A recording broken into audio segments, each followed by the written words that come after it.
Shut up and sit down.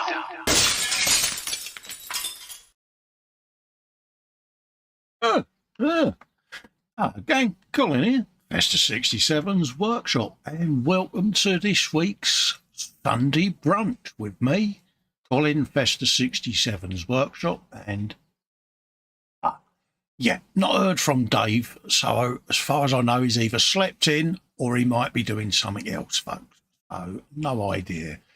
So it's just me today, but his gallery show. First things first, if you want to help support this channel, you can do so by heading over to patreon.com/Festa67's workshop, or you can join the YouTube channel and become a member by clicking the button just below.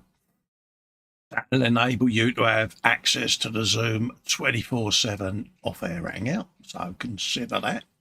Let's just have a quick looky-loo in the chat, and then we'll head down and we'll do a bit of gallery goodness, folks.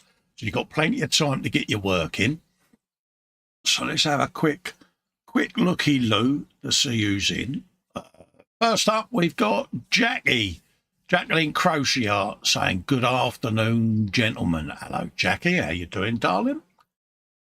She says she's going to be watching on the big... on the big TV, folks. And I've got a confession to make, Jackie. I've had all the cake. Can you let me know as well, by the way, that audio and video's coming through okay in the chat as well, just to let me know, because I haven't got the stream on yet on the other side. Then we've got Metalhead 5368 who's in, saying, "Good afternoon, chat." Hello, mate. How you doing? He's also says to me, "Have you had a good week?" Yeah, mate, not too bad. I've been doing all me video artwork and stream artwork ready for 2023 because the new year will be on us in a month. And I thought, well, if I pull my finger out now, I can sit and do that. So I've relayed out all my streams because I'm migrating over to new software. Then I'm doing the same with all my video templates. I'm migrating over to new software for that. So I've been busy doing all of that, mate. How have you been, mate? Hope you've had a good week. Paul Christopher is in, says, "Afternoon, fellow modelers." Hello, Paul. How you doing, mate? Nice to see you in. Athol says, "Sorry, no big TV for me, Jackie. Just plain 22-inch monitor, as big TV is rigged for his Diablo 3 via Switch." Ooh.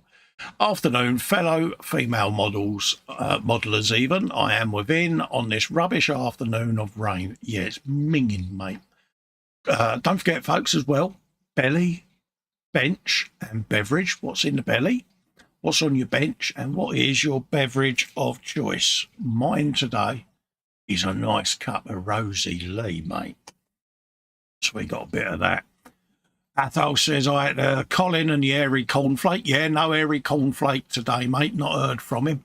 I don't normally hear from Dave until just before the show or just after. So, yeah, he might be in the land of snooze, mate. James is in. JC Bricks and Builds says, "Afternoon, Colin, Dave, everyone in chat. Festa hugs, Dave hugs, and big squishy hugs for Uncle Colin from Shania." Or Hugfest. There you go, Shania. Big hugs, darling. Jacqueline says, "Hi, James. Have you woken up then?" Oh, has he been proper nodding, has he, Jackie? Yeah. Metalhead says, "I've knackered myself getting wood chip off my ceiling." Oh, yeah, popcorn ceilings, mate. Old 70s and 80s thing, I don't like wood chip wallpaper. Yeah. When we moved in this house, it had hot cold ceilings and cork tiles on walls and that wood chip wallpaper and 1970s flock wallpaper, if you remember that stuff. And it only came off in tiny little slivers, mate. So, yeah. Okay, Graham Robert is in. He says, "Afternoon," he says. "I am multitasking, watching you and watching a footy game on the big screen." Oh, what you watching? What you watching? James says AV all perfecto. Jackie says he's all good. As does Graham. Brilliant. Happy days. Athol saying audio and screen okay, mate. Lovely job, mate, because I've not flicked the screen up yet on the other monitor. So, yeah. Marcus Brunny's in, says hi, Colin, and all in chat. Hello, mate. How you doing, fella? Lovely to see you in. Graham saying hello to Marcus. Athol McNichol says, belly, blueberry muffins. Bench, more Necromunda terrain. Beverage, large mug of Joe. Nice, mate. Joseph Kelly's in, says hi there all. Hello, Joseph. How you doing, geezer? Nice to see you in. And that is the chat. So I shall be popping over and doing a bit of gallery in a second, folks. Graham says Wrexham v Oldham is FA Cup ITV. I've just had a ping. Let's move me chat over. Oh, we got co-host, folks. Hello, Geese. Ross has kindly jumped in at the last minute to come and keep dear old Festa company because our Billy no mates today, Ross. Oh, dear. What's been going on, lad? Don't know, mate. Don't know, you got a visitor though, because he knows you're on the telly. Yeah, basically. Yeah.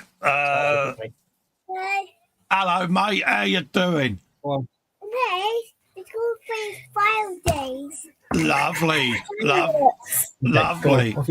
That's all saying hi to Marcus, Graham, and Joseph. And Graham's saying hello to Athol. So, yeah, happy days. Let's just put the stream on over the other side so I can see that it's going out. Okay. So what you been up to this week then, Geese? And thanks. not a lot, really. Thanks for popping in last minute as well, mate. Hey, you're welcome. Not a problem. No, I've just been getting over this bloody flu thing, and that's about it, really, over the last couple of weeks. Yeah, you've been kicked about a bit, ain't you?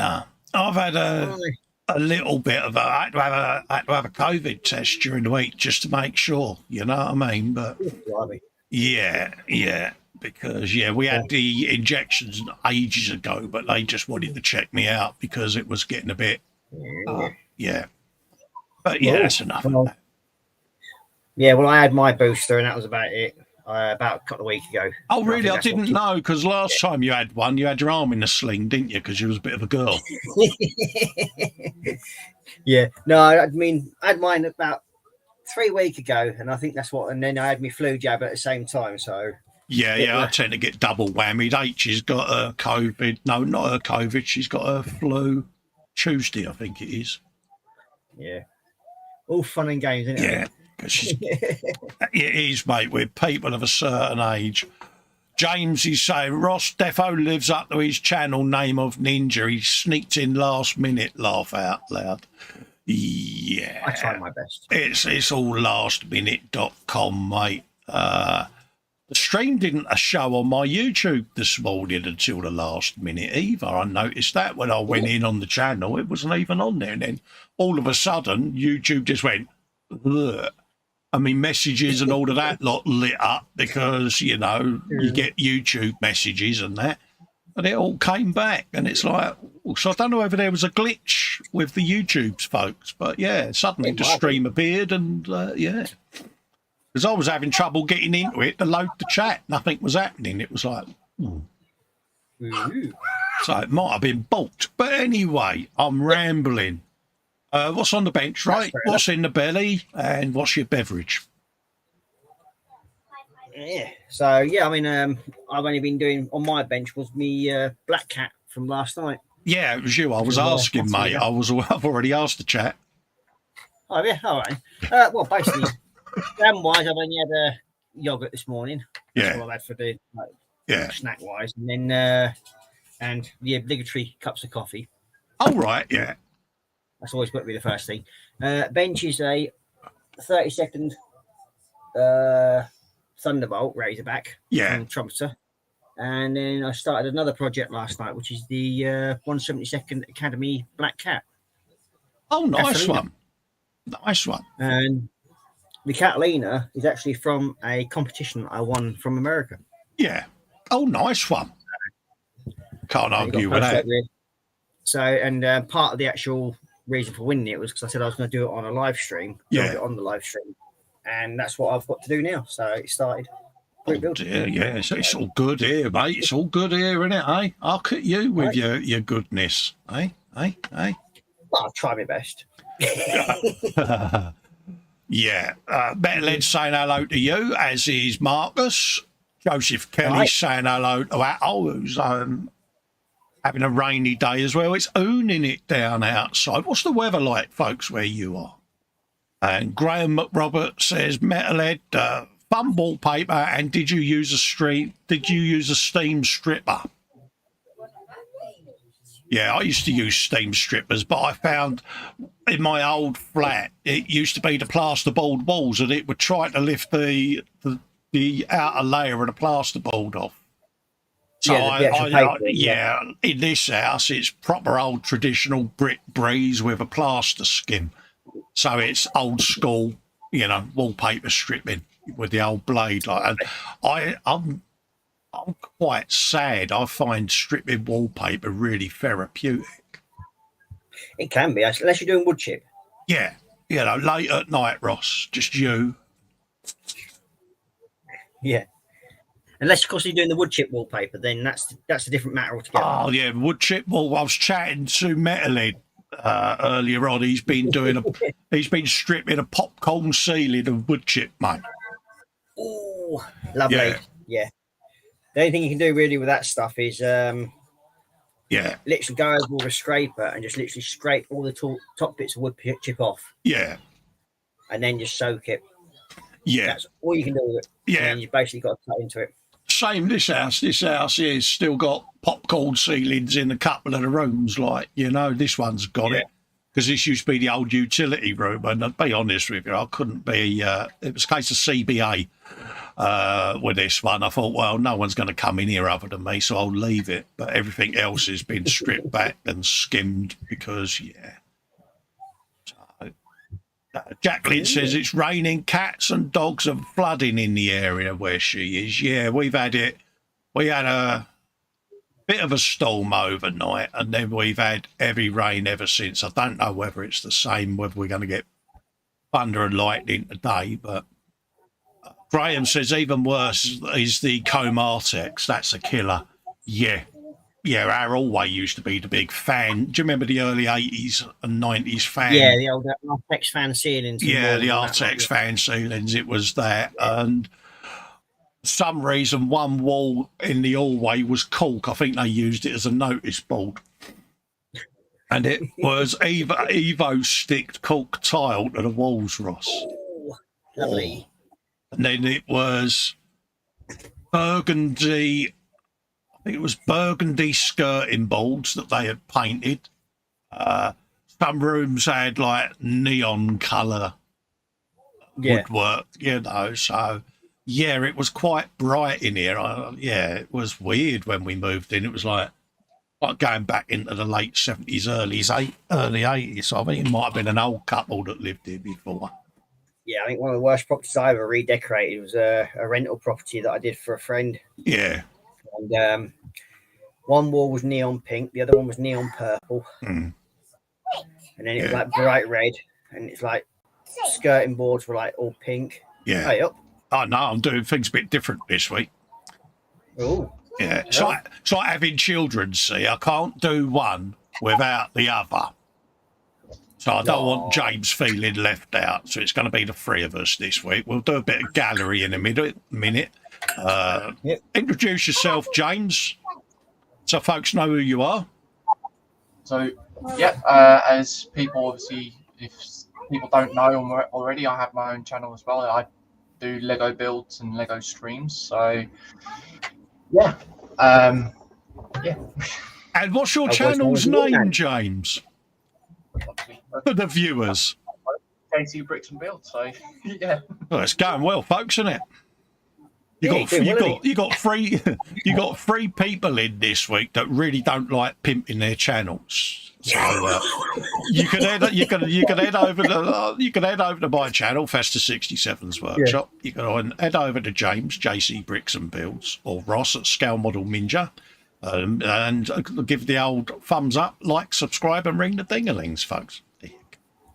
Yeah, we're really good at this, aren't we? We're useless, aren't we? But yeah, so you're gonna have 3 voices doing the gallery this week, folks. So you're in for a bit of a treat, you know. So actually works quite well, doesn't it? So yeah, might have to look at this for the new year. See, there's only one problem with James being on the bottom there, Colin. We've got a booster seat to sort of make sure he can actually look over the top of I see what you did there. Metalhead says, I've got 100-year-old ceilings. 100-year-old ceilings, geez. Ding dong. That'd be fun to deal with, because that'd be laugh and plaster, that will be. Absolutely. Everyone's saying hello to James there. We've got Jackie saying hello to James, as well as Athol. Or Athol. Sorry, am I saying your name right, Athol? Never know, mate. So let me know, mate, if I'm saying it wrong, because I'm useless with lingo, as you know what I mean. Graham Robert is gone and sat on the naughty step now, because he says blue skies with that big round thing called the sun where he is. Well, he can go away, can't he? Just bring it down to us. Yeah, you get. So hold up a minute. No. Sun in Scotland. Yeah, that's unheard of. That don't make sense. Strange. Sun and dry skies in Scotland, the bleakest weather in the world. Well, they've obviously nicked the sun from Yorkshire, because there's none here at the moment. It's just overcast. I think someone's hung a blanket out or something with a mural on outside his window, mate. I think that's what it is. Yeah. It's probably peeing it down and wind and rain, but he's going, oh, yeah, look, it's sunny and palm trees. You've got a lorry parked in front of your window, ain't you, with one of them fancy murals down the side. I hope he's laughing, because if he ain't, I'm in trouble. Jeff Light says, all right, Colin, Ross, James, and everybody in chat. Hello, Jeff. How you doing, geezer? Hey, Jeff. How you doing, mate? Jackie says, that sounds so wrong, Colin. Ringing James's ding-a-ling. I know, that's... yeah, but, you know, we are friends at the end of the day. Right, I suppose really I should switch the gallery on, innit I, so that we can talk about something interesting. Well, yeah, I suppose so. Says, either way, mate, is okay by me. Yeah, I'm just conscious of getting people's names wrong, mate. You know what I'm like. Right, let's have a bit of gallery goodness then. So I'm going to bung that up. Yeah, we're live on air, mate, if you don't mind. Yeah. What we got? We have got, first up, we have got Max McGinn. Ross, if you could, mate. Hang on a minute, I'm just going to mute my mic a minute. Yeah, cheers, mate. First up, we've got Max McGinn. Let's have a look at the story of that one. This is my work in progress, he says. I've been practicing trying to do warning chevrons for my Iron Warriors stuff using 6mm masking tape. It is so satisfying and makes things a little easier. I've got a few touch-ups to do, but it is a start, laugh at. Take it you can see this, James. Yeah, I can see it. Look at that. Yep. Have you some of that? Yeah, kind of. It does stick out quite a bit. Happy days. Look at that. Yeah. I like that. It's got a bit of the old chevrons on there as well. So, yeah, I'm liking that. That's coming along really nice, that is, mate. The old hazard stripes, should we say. Oh, yeah.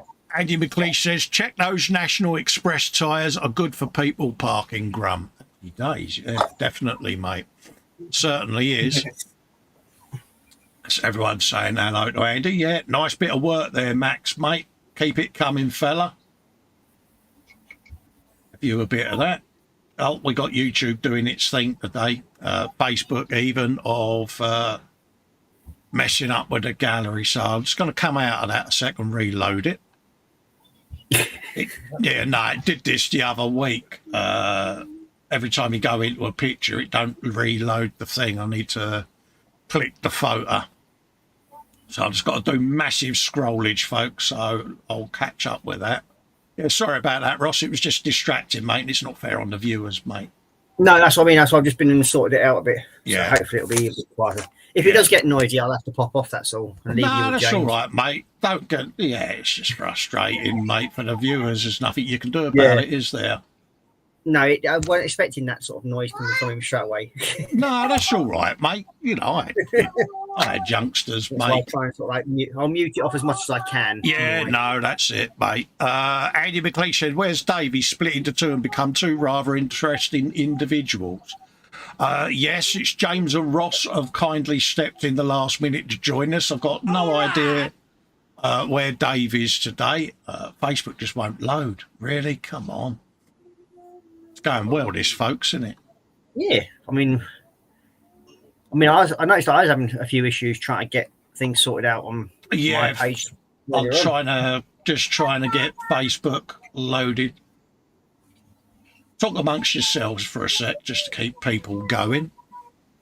Yep, so we've got Metalhead saying, also, I'm a little apprehensive this week, as next week my 11-year bull terrier Roxy needs an operation done. She has a good vet, and I'm sure she will be okay. Well, happy days. Yeah, we got it loading now. So I'm just doing a massive quick scroll. We've got to go all the way back to last month now.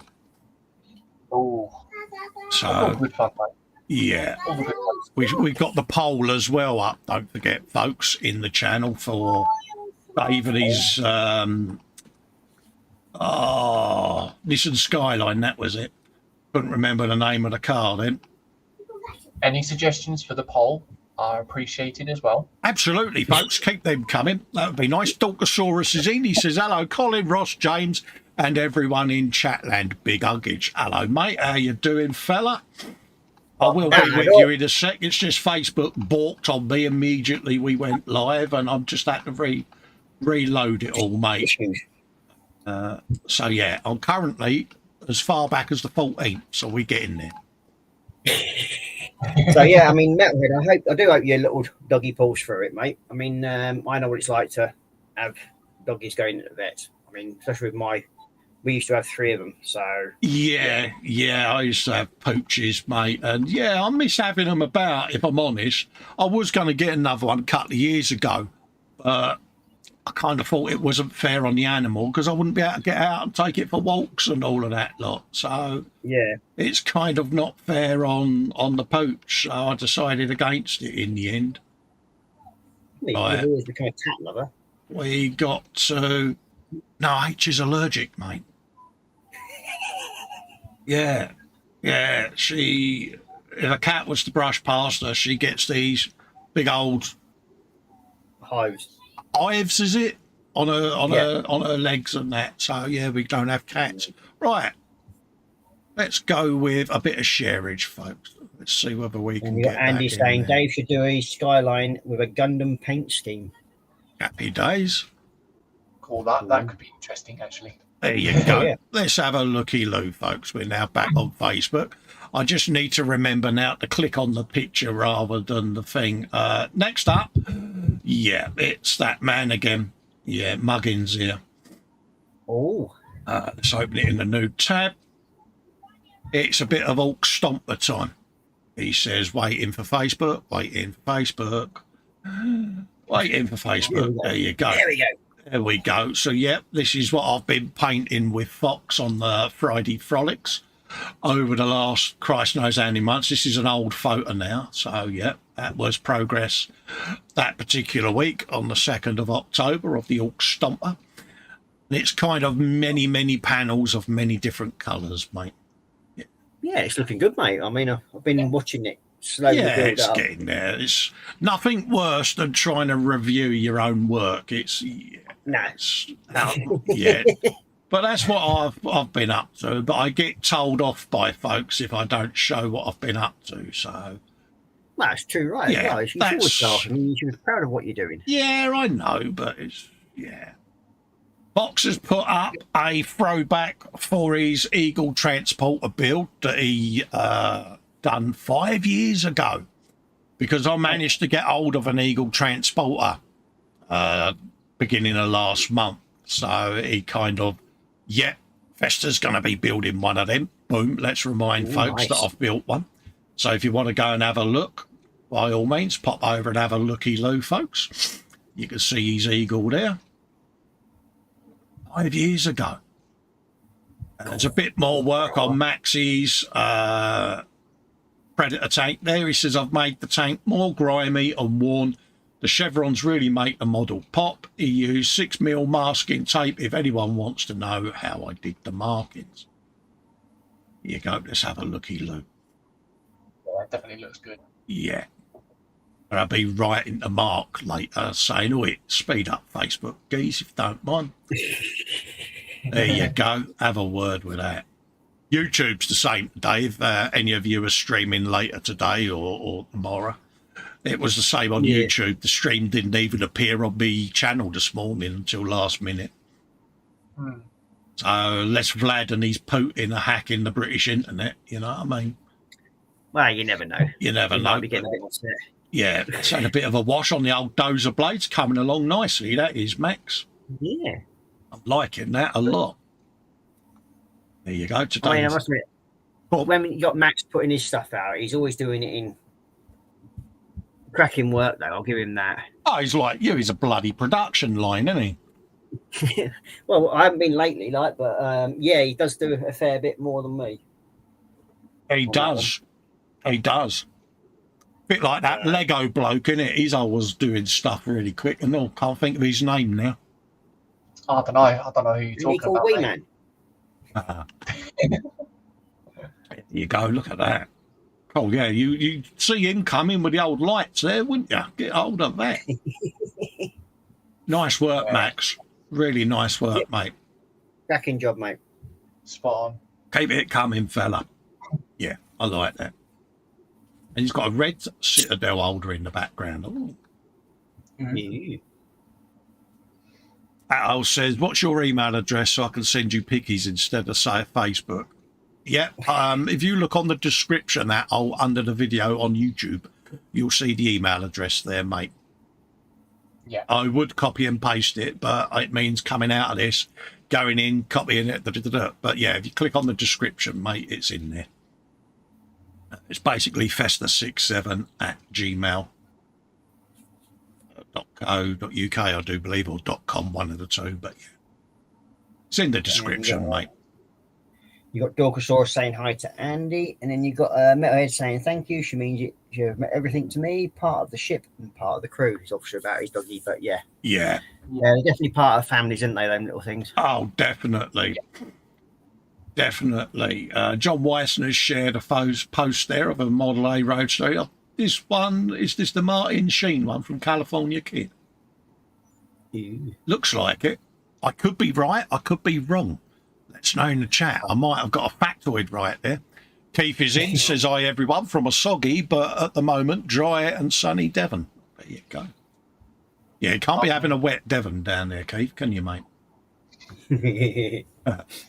Sounded wrong. But yeah, that looks like that's rather suspiciously cashed in on the California Kid coupe. Yeah. And knowing John as well, it's going to turn into be a rather sexy build. So, yeah. Yeah, I mean, that's something I don't do is civilian stuff. Yeah. So. Yeah. Yeah. He's got the tweezers out there for the exhaust pipes and everything. So happy days. Yeah.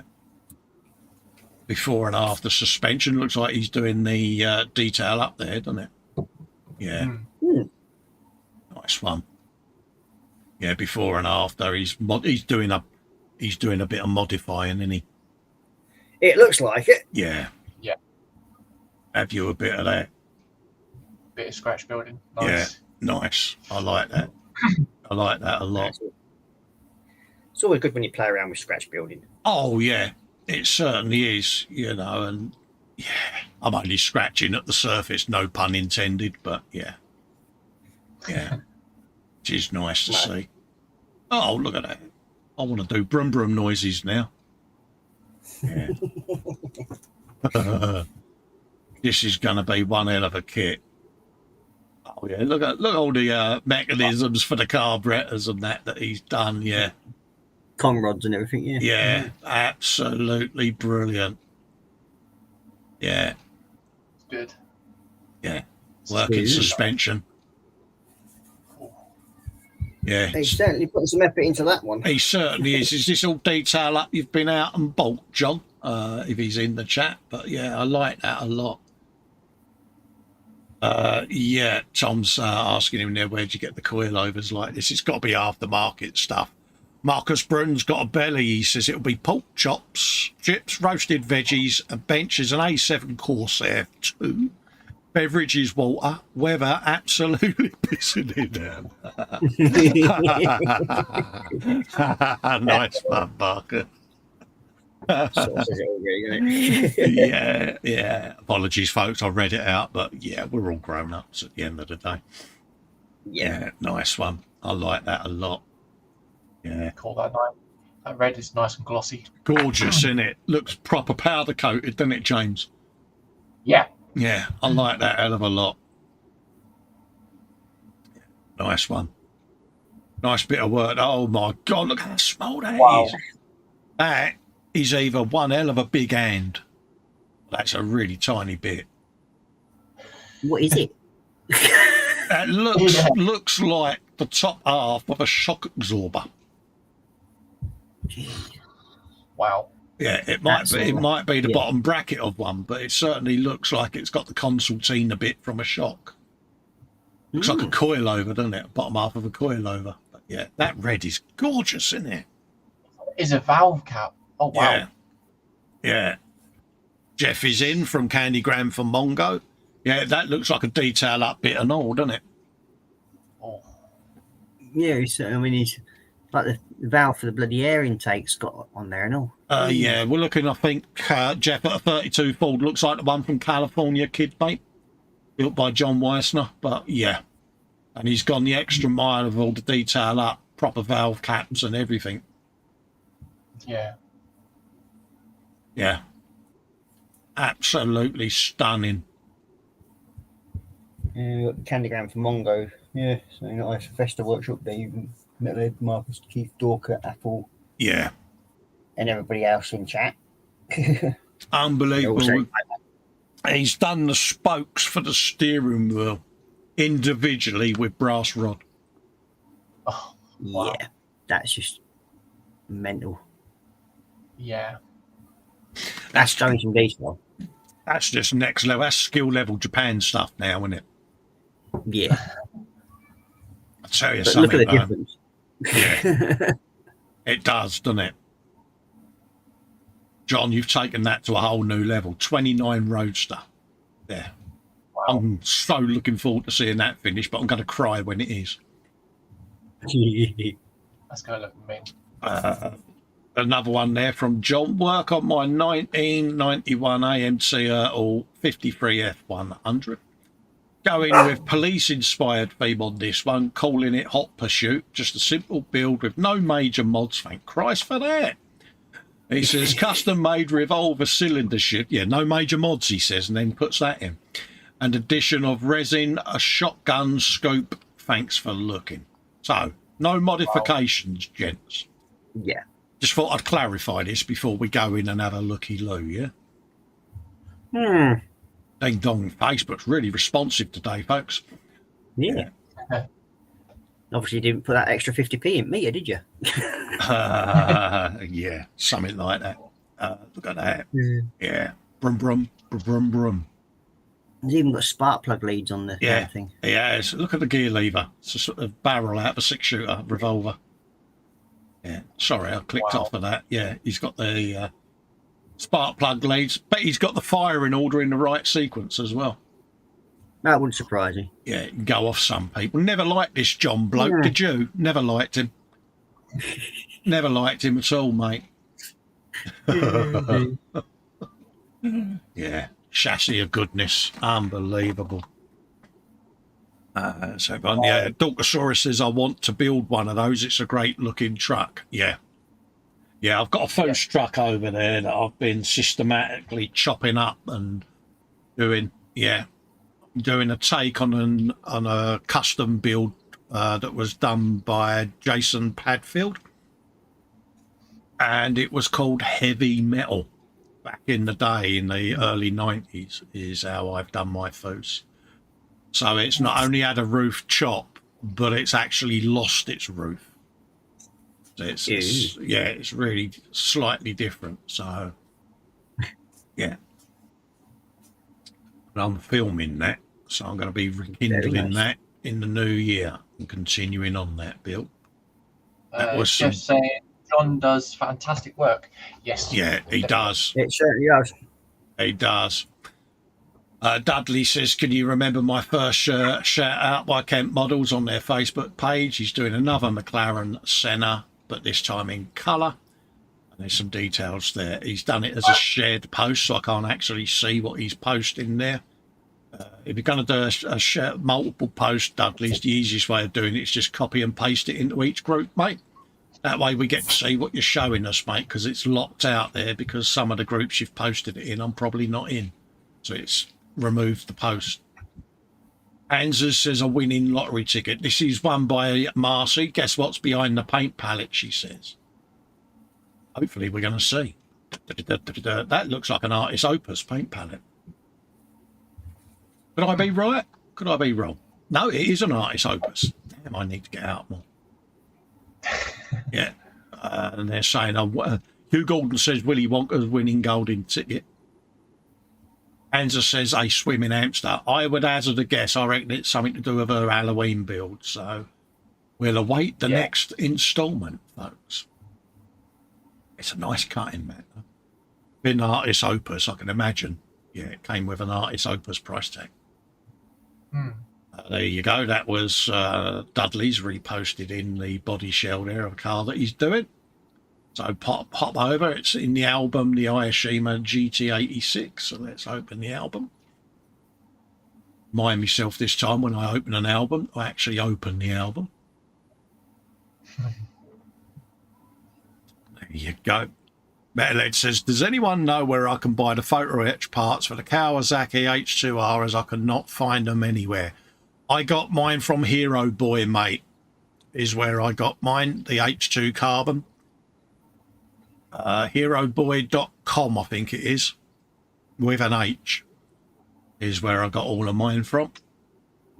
Give me a second, I'll see if I can find it. Yeah. Okay, mate. Yeah, if you can find it, mate, just pop a link in the old chattykins, mate. This is his post there of the Toyota. Early stages there, prepping the body shell, getting that all ready. Yeah, it does what I do. I key it down and flatten it so that the primer's got something to key into. Oh. There you go. Yeah. Shiny car syndrome coming. I can see it. Nice colour purple, that as well. I like that. After leaving it overnight, I picked up the Zero Paints Matte Black and Plum Crazy Purple Pearl. There you go. Oh. Sanded with 3000 and then sprayed 4 more coats. Get in. Happy days. Yeah, that's nice. I like that. There you go. That's a link gone in there for you, Metalhead. That's where I got mine from, mate. And yeah, how about it, mate? Andy says, Festa opening an album. Didn't know you lent your vocals to such impressive greats like Painkiller, Breaking the Law, The Trooper, and of course the seminal Cowboys from Hell. Absolutely, mate. No, you don't want to hear me sing, mate. It's like 2 skinheads kicking an accordion, mate. There you go. Dear. He's masked off the inside of the windows there to put his gloss black coat down for the window edges. Nice touch. Nice. Yeah. Yeah, I'm liking that, mate. Yeah. And of course, the appropriate wristband there helps for heroes because, yeah, why? Yeah. Exactly, and it's coming up the Remembrance Sunday, folks. So don't forget, if you see people selling poppies, pop over and have a chat with them. Pop over and donate. It's all for a good cause. Yep, give you a support. That's always good. And it's Remembrance Sunday next week. Yeah, David Powell's put a link up there for his Lego live stream from way back in October. Jacqueline's contributed to the album Kevin Stevens, My Husband's Work. Got a feeling he's been doing some Shelf Queens, isn't he? So we'll let that open up. I think he's been doing his Fokker. There you go. So let's have a look in the album. Scroll down. He'll be now scurrying to the big telly because he's on. Let's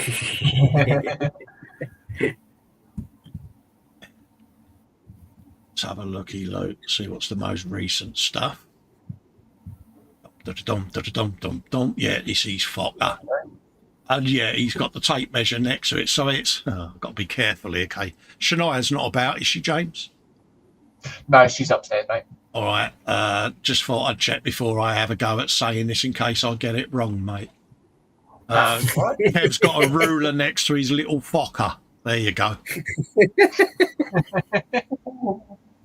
Yeah, managed to get that one out safely. Oh, innit, eh, Ross?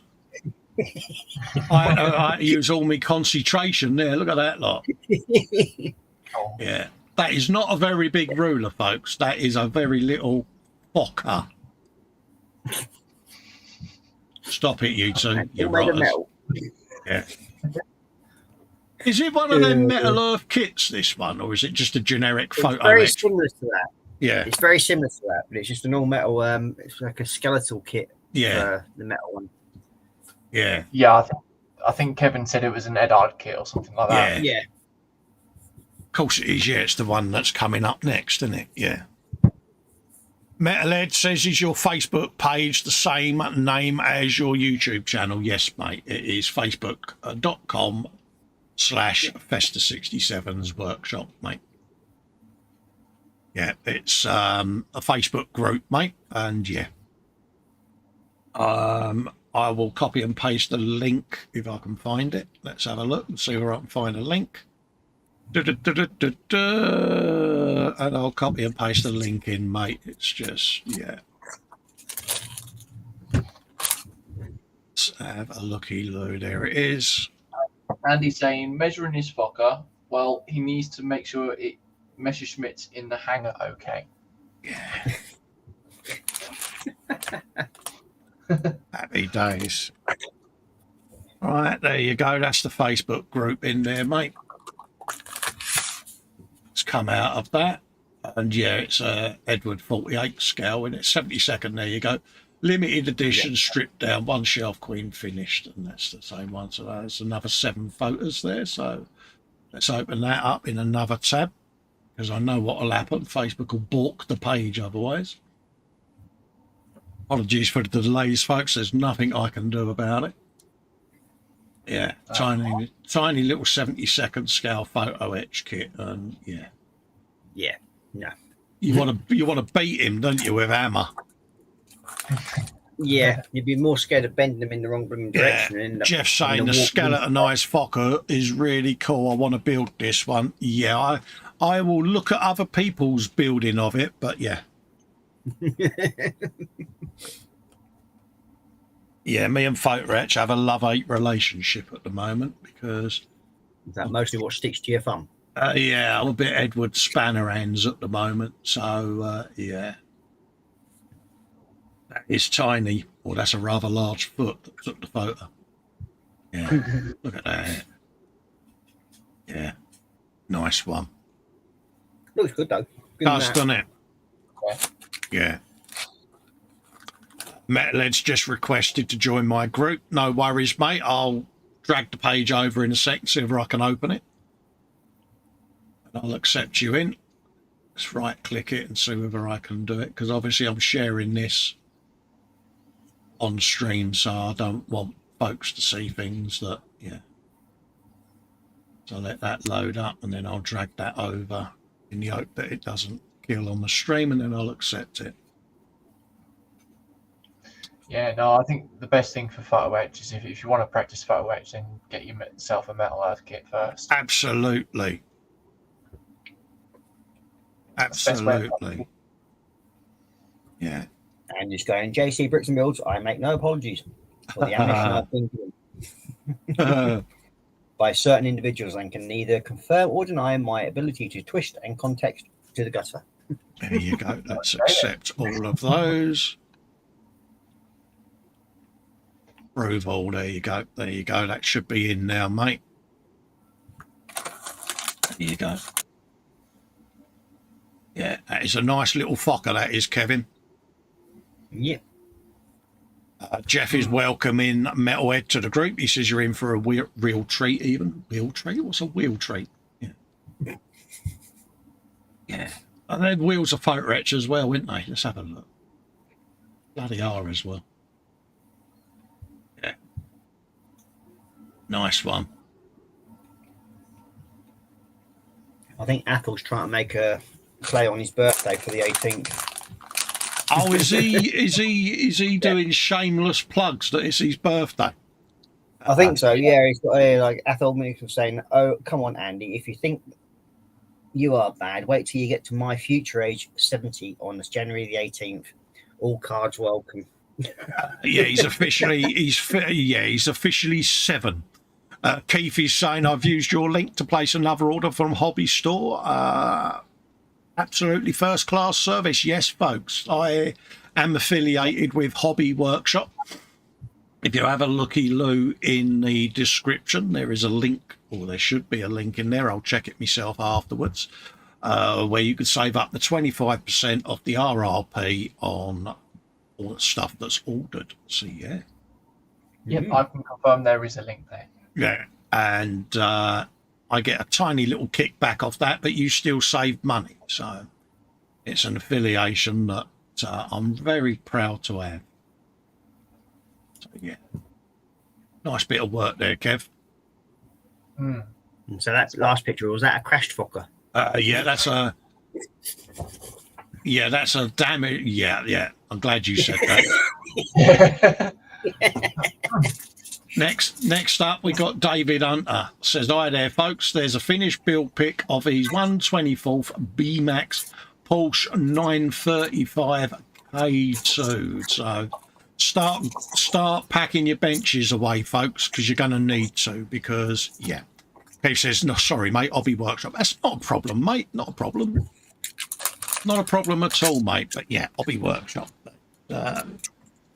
I must admit, I got all of my, what's his name, contrast paints from them, and yeah, the service is top notch. Which is why when they reached out and said about doing an affiliate, I kind of pulled their arm off, because I'm like, yeah, they really are good.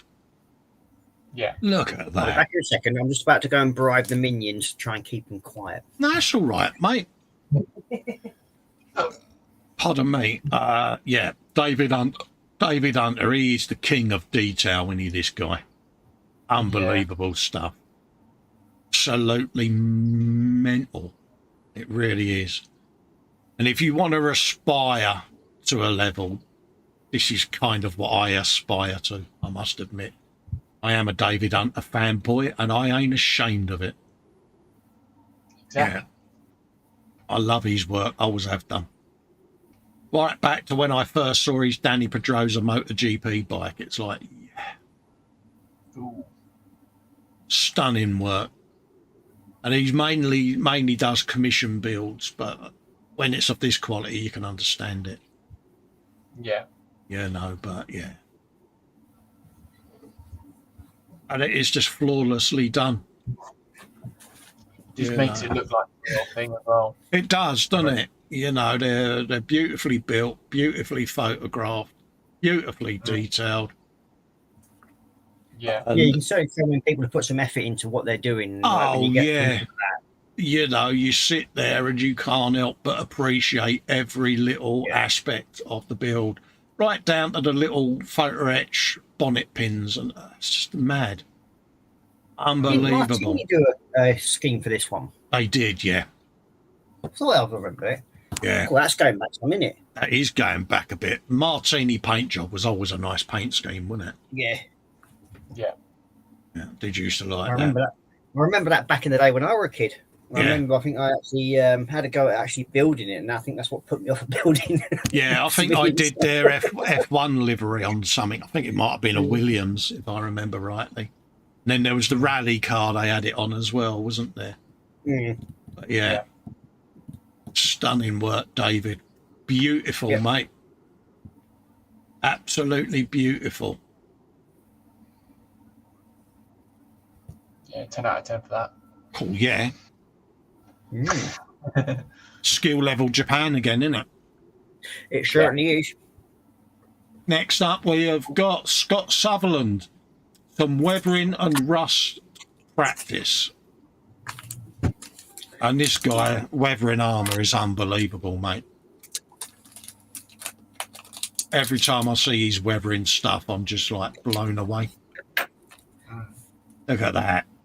Now that is some seriously sexy streaking. Yeah, well, that's next level sort of stuff, isn't it, really, when you think about it?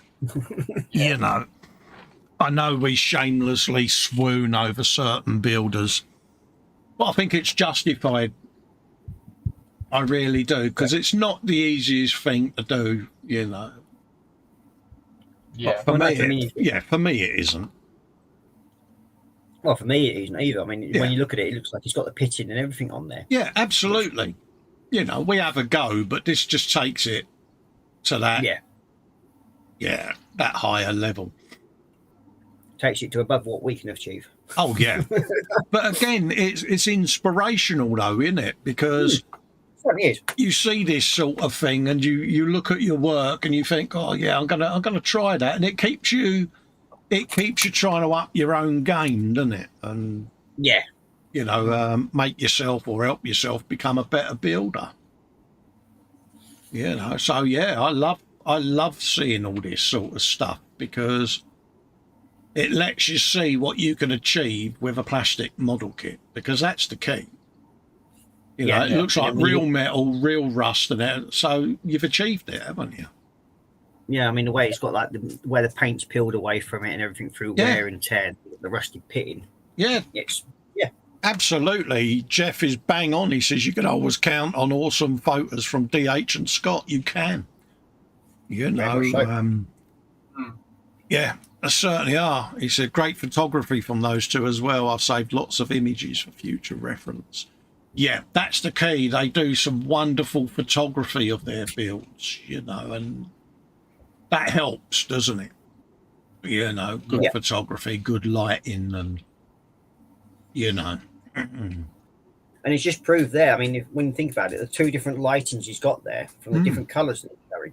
This is it. He's showing up the different filters, the different washes, and it does make a difference.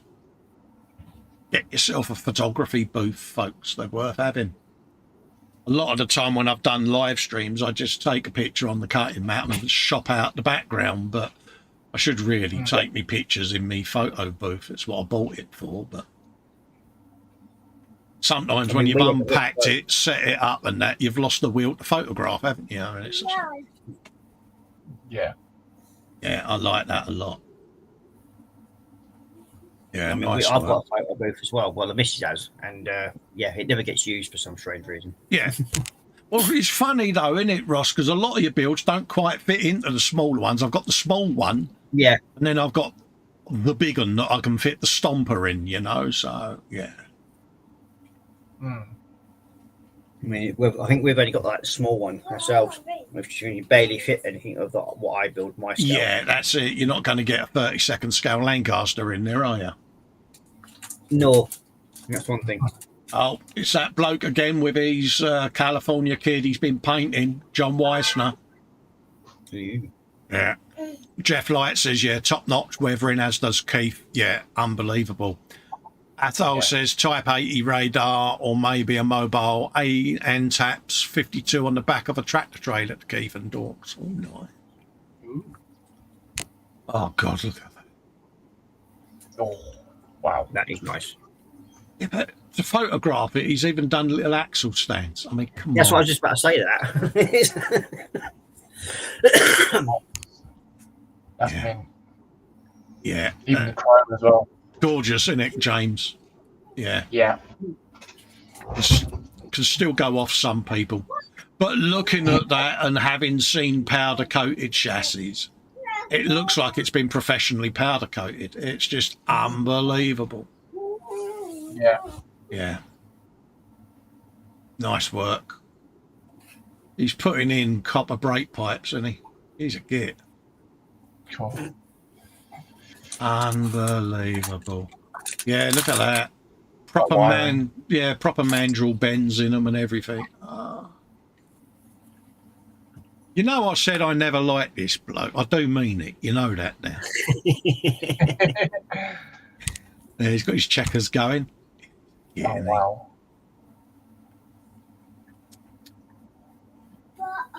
Skill level Japan, man. Beautiful. Right, look at that checkered firewall. I'll just make sure to send my car kits over to him or David. I wouldn't send him anything, this bloke, because I don't want to encourage him. I want him to stop. No, all joking aside, beautiful work. And look at the piping on the edge of that. Yeah, the way he's got that gloss red in there as well, yeah. It's just, yeah. Damn. Nice. Yeah. Unbelievable. Inspirational work. Damn. He is. Joe McCaslin has shared a post. This is the guy who's scratch building a lot of his tank interior. Oh. Yeah, and yeah, it's literally old school, flat styrene, bits of tubing. Yeah, look at that lot. Isn't it? Yeah, I've been watching him doing this, and it's awesome stuff. Unbelievable, isn't it? You know, when you sit there and think that all he's done is cut up flat bits of styrene, cotton bud tubes, you know, plastic tubes and bits of sprue, and just goes to show you, folks, never chuck away greebles or anything, because you could end up being able to use it in something like this. Yeah, back in a second. Yeah, no worries, mate. You know, it's standard things like, you know, paper clips for piping and bends in pipes and things like that. It all helps. Yeah. All there. Making the little handles and everything, yeah. You know, get the old pliers out on a standard paper clip. You can put all your brake pipe bends in it and job done. And I think he's been using like telephone wire. Yeah. Yeah, telephone wire, Cat5 network cable's one of my favourite. Strip the sleeving off and it leaves you a nice copper line. And it's perfect for all of that. Yeah, nice bit of work he's doing there. And he's even chopped in some extra access panels so you can actually see inside what he's doing. So he's done cutaway on it, and it actually looks stunning. Yeah, it's proper nice work. And like you say, going to all that effort and scratch building that, you'd want to be able to see it. Yeah. Dorkasaurus says he's going to be right back. He needs more coffee. No worries, mate. I'm just going to have a swig of drink myself. Yep. Yeah, no, that does definitely look good. It's amazing what you can do with a copper wiring and all that lot. Oh, certainly is, mate. Cheers for that, buddy. That's right. Yeah, it's proper nice. And he's using standard 0.25 gauge lead wire there as well to do it. So, yeah. That's proper old school, isn't it, eh? Yeah. Yeah. Nice one. Some of that really, really fine electronic solder wire as well. That does the job. Yep. Yeah. So I've got me 24th scale Hellcat to do. Oh, right, yeah. I've got all the copper wire for the doing all the pipe work and everything on it. Oh, nice one. So I've got all the wire for that, and I've got a full like cockpit interior to do on it. So that should be an interesting project, to say the least. Yeah, it certainly will, mate. Keith says, look at the detail on the seat on that California Kid build. Yeah, unbelievable. Yeah. Paul D. Tomasso's got a custom-made sculpted tree for his Halloween build. Look at that. Hey, he's certainly barking up the right tree there, isn't he? See what I did? Yeah, definitely branching out. Andy Athol says, keep all your kids' chucker chups as them plastic pipes come in handy making piping at 28mm scale. Yeah, absolutely, mate. Oh, yeah, the chopper chops. Pipe, yeah. Yeah, I'd be worried if my boys were still drinking them, because one's 28 and one's 25. But yeah. Happy days. And I hope you're feeling a bit better, Paul. He's a bit under the weather at the moment, bless him. Steve Spencer Beanie, he says, I've finished the Mobius 132nd flying sub from Voyage to the Bottom of the Sea. I've used Tamiya Chrome Yellow and Tamiya XF8 for the exterior main colours. The lighting is my own design using various LEDs on a shed load of 20mm fibre optic cable. Excuse me. He says, I'm fairly happy with the finish. This kit is notorious for popping open when put together, so I've had to use super glue and epoxy to stick it together. Yeah, it is one of them kits, this one, where it likes, the clamshell likes to pop back open, so you do have to epoxy resin it shut because it's... Yeah. But it is a beautiful build. It really is. Yeah. Look at that. And it's all lit up inside as well. Yeah, he's done a stunning job on it. He has, isn't he? He has, you know, and credit where credit's due, he's certainly done a good job on it. yeah, I do like his builds, I must admit. You know, he likes pushing the envelope and lighting up the stuff and that, and yeah, fair play to him. He's done some nice... It's a bit like his Enterprise kit, what he's doing. That's coming on. He's done some nice Star Trek kits and all of that, and I love all of that. Did a nice Klingon ship as well, which was nice. So yeah, I like what he does, and anything with electricity in is always good because. We've got Fox in saying, "Hey kids, we'll be in and out of chat. Big hugs to all." No worries, mate. I take it we're streaming later, Fox. Let us know, mate. Yeah, nice work there, Steve, as usual, mate. Yeah, I do like that, and that paint scheme's worked out really nice as well, isn't it? It's I do like that.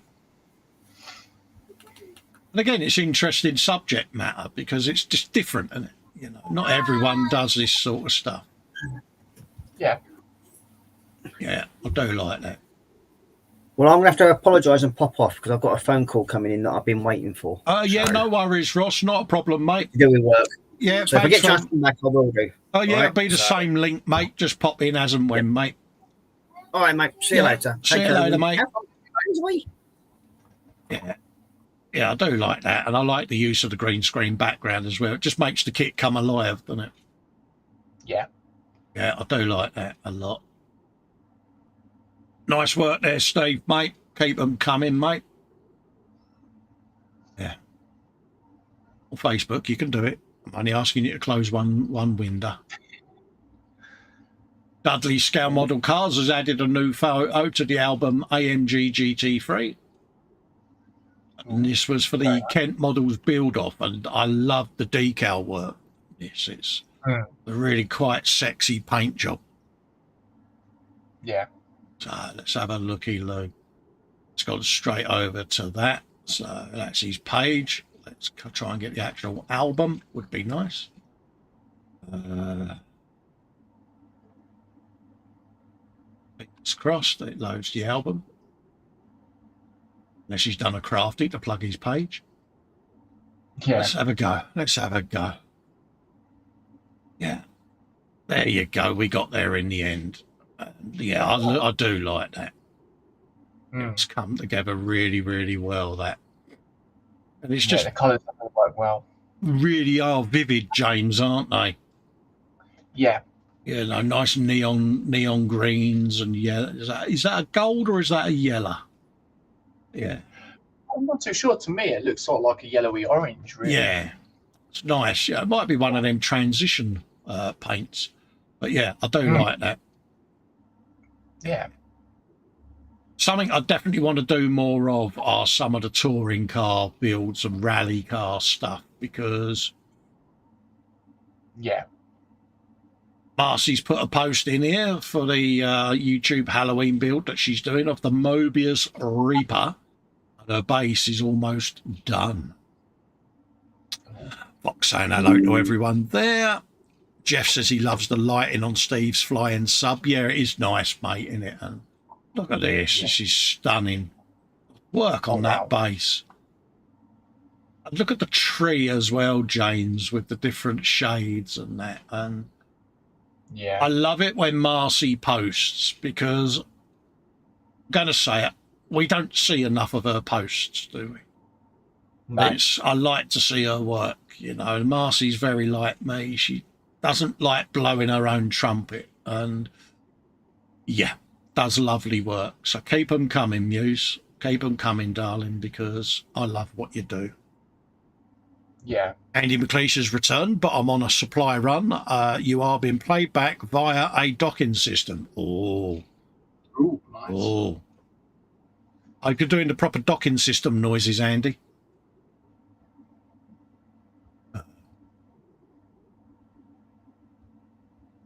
Yeah, nice one. And there's the pieces there for the Grim Reaper. Yeah. Oh, yeah. I like that. I think that's going to look good when it's finished. It is, isn't it? Well, it'll probably be finished by now anyway. It's probably finished now, because this was way back in the early days of October, mate. So I would have thought it's built, because Halloween's been and gone, isn't it? Oh, yeah, definitely. Oh, dear. Yeah, I do like that. For that tree.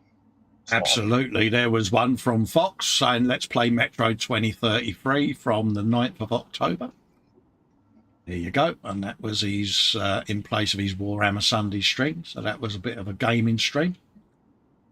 Yep. That's Dudley there with a YouTube link for his Rocket Bunny build, full build. Mm-hmm. And then we've got David Sanderson, probably not the easiest chapter to photograph, but this is his first Raven Guard unit that he's painted. Has anyone painted these before? And if you have any suggestions to push these further, it would be greatly appreciated. Here you go. Let's open that.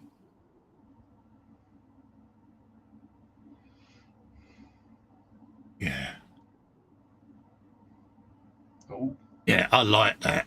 And you're asking the world's worst person on how to improve Warhammer, but yeah. It's funny, Ross is just gone, and yeah, but have you done Warhammer, James? Ross sent me a few figures. Yeah. I painted them up. I know Alicia painted one up. Yeah. But yeah, just sort of paint them up as I sort of saw them, really. Yeah. Fox is saying, yeah, the Metro 2033 didn't last long. It kicked his ass right royally, so he abandoned it. Now it makes sense. Yeah. So in other words, Fox would be in a princess and he just gave up because he just couldn't be bothered to restart it. Mate, I can't say nothing about gaming yet because I haven't done my gaming streams yet. So, yeah, it could all end disastrously for me. But yeah. Wow. Yeah. For me, it would just be washes, filters, blending of paint, you know, it's just whatever detail you want to add to it, mate. I normally go over a piece, look at it and think, okay, I feel I finished it, and then sit there with it on the side on the bench for a couple of days, and then you start spotting little things you think, oh, I could go in and add that, I could go in and add this, you know, so might pay him just to keep it in its holder on the side of the bench and start something else, and then just regularly turn it around and then go, yeah, actually I could add a little bit of piping or a little bit of a wash. So yeah. Yeah. At the end of the day, David, it's your build, mate. It's whatever you want to do. Andy says black should be touched up with a midnight blue wash to make it non-chalky. Absolutely. Atto says, what, has Halloween been and gone? And I went out and bought a wolf head mask to scare the kids and airy gloves with blackened nails. Oh, well, good for next year. Really, so. Yeah, I can imagine you getting arrested, Atto, if you went out and run around the neighbourhood dressed like that, mate. Especially nowadays. What we got? That's links for live shows that have been and gone. Paul D. Tommaso. Yeah, go on, mate. Fox saying there's only 3 bits of advice you can give any painter who wants to evolve their painting. And then he doesn't carry on saying. And then Athol saying, nice Raven Guard, third company. Yep. Sorry, mate, just had to urgently take some meds there. That's all right. Right, more progress on his Halloween build. There you go. Look at that. That's a good old bit of treeage going on there. Nice. Is it me or has it got a face in the tree? It looks like it has, doesn't it? Yeah. Oh, yeah, because it's for his pumpkin bloke, isn't it? Yeah. It is, yeah. Fox says, yeah, 1, thin your paints. 2, aim for light, dark contrast, yeah. Always use a wet palette and thin your paints. And I'll add number 5, 2 thin coats. Yeah. Really, really thin coats. There you go. There's a bit of base going on. Yeah, nice one. Nice. Happy days. Get hold of that. Joshua Ryesdam there did an interview with Steve Courtney. Get over there and have a looky-loo, folks. You should give them a watch. There are some wonderful builders that he has on that show. It's definitely worth a watch. Max McGinn has finally finished a Leviathan Dread. He said, I absolutely love this model. Makes it better in plastic, in my opinion. I'm still learning on making terrain, and I hope I've done a good job. Mate, terrain can be anything you want it to be, mate. Yep. Pardon me, Fox is also saying, yeah, thin your paints. Yeah. But look at that. Oh, yes. Yeah. You know, and he says, I'm not very good at terrain. I like that. I like that as well. You know, I think Max is one of those type of people that you could actually go and question about Warhammer stuff, and he will give you information. Yeah, it's the enthusiasm as well, James. If you ask him a question, that means he has to get his codex and his lore books out. Oh, yeah. Oh, mate, he's like a kid in a candy store, isn't he? Yeah. Oh, he says, oh, I'll just get me, and that's it. The stack of books comes out and he's like, do you realise? And you get the full Monty with him, and it's the enthusiasm and passion that he shows. And I love that. Oh, yeah. It releases the inner 7-year-old, doesn't it, in him? And it's, Yeah. But no. And it's, again, the best thing I could say about bases is don't overcomplicate it. No. You know, sometimes a simple greeble on a base and a little bit of ground scatter is enough. Yeah. You know, some bases, like you say, they get overcomplicated and it detracts from the actual model, doesn't it? Whereas, yeah, we've got a nice bit of hazard stripe going on. I'll tell you, if I saw that hand coming towards me with them turny, gnarly, spiky things, I think I would run off like a 6-year-old skipping, you know? Yeah, I think I'd turn the other way. Yeah, definitely. Nice work there, Max. Keep them coming, fella. Yeah, tells the story, mate. That's the key. Yep. Yeah, Fox says with that few tips, people could start their painting journey in good stead. Edward Leonard says his Operation Pumpkin Repair was complete. Oh. Come on, Facebook, you can do this. Yeah. Look at that. Yeah, a proper repaired pumpkin going on there, mate. Oh, yeah. Yeah, definitely. Yeah, I like that. I like that a lot. Yep. The more sensible people will know that, yeah, Halloween's been and gone, but this was proper prep work went into this.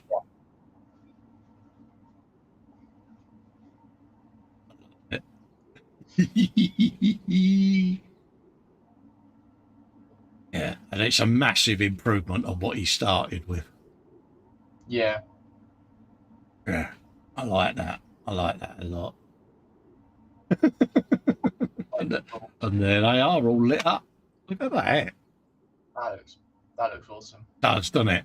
Halloween in the States is a really big thing. It's not so big over here, is it?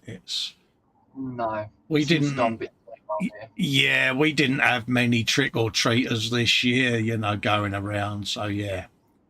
Hugh Golden is calling this one done. It's an Hunter T8 of 764 Naval Air Squadron, RNAS Lossiemouth 1970. It's the Airfix 48 Hunter F6 with the Aerocraft Conversion Kit. There you go. A nice big old description there from Hugo. And I must admit, he's done a stunning job on this. Yeah. I'll give him his credit. He turns out some beautiful aircraft. He really does. Yeah. As I was saying, nice Raven Guard third company. Absolutely. Yeah. Yeah. Folks saying, Andy, wait, which James? There are like 8 of them or something, lol. Yeah. Yeah. He's even got a photo etch ladder coming down the side. Happy days. Yep. Yeah, I like that. I like that a lot. Yeah. He does turn out some gorgeous aircraft. I give him that. I really do. And this makes a difference. Taking the picture on a mirror tile can really make a huge difference. Lets you see underneath all the nooks and crannies, and yeah. And of course, he would have got to make airplane noises around the man cave, and he'll deny he did it. But we know he did. Foxy Kins is left mech standard grey primer, right is primer shade and 2 dry brush highlights. If you find even careful dry brushing leaves a slight grain, a simple glaze can reduce it. For the marine, I used a glaze of 1 pot of Lamia medium with a single drop of Draconoff nightshade added to it. Later weathering will hide it even more. Hey, top tips. That's why he's a guru, you know. Yep. He says, waiting for Facebook, waiting for Facebook. There you go. And it's subtle. It's just subtle. And it works. Yeah. Works for me. Yeah, I like that. And he sat and done these all day, and he was like, yeah, I really can't see what I've done. It's like, yeah, it's there. You can see it. So, yeah. And like he says, most of that's going to be hidden by the paint job, but you know it's there. Oh, yeah. And he's got quite a few of them. There's a video there of a completed diorama, but I don't know if it's got music on. That's what Ross has put up. And there's some pictures above, so I'll show the photos, but yeah. Tend not to play the media because I've been caught a couple of times with it. Bobbins is in saying hello. Hello, Bobbins. How you doing, geezer? Hope you're doing all right, mate. Fair old bit going on there, isn't there, eh? That looks like... I mean, the progress I'd seen of Ross doing it's in the hangout. Yeah, it looks like the old Necromundas or whatever they're called. Yeah. Quite a few of them he did on his channel. And then I think he was just doing the figures and parts of that hangout. Absolutely. So yeah, I like them. I like them a lot.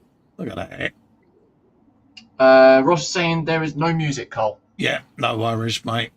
Yeah, I like that. Bit of terrain goodness going on. Yeah.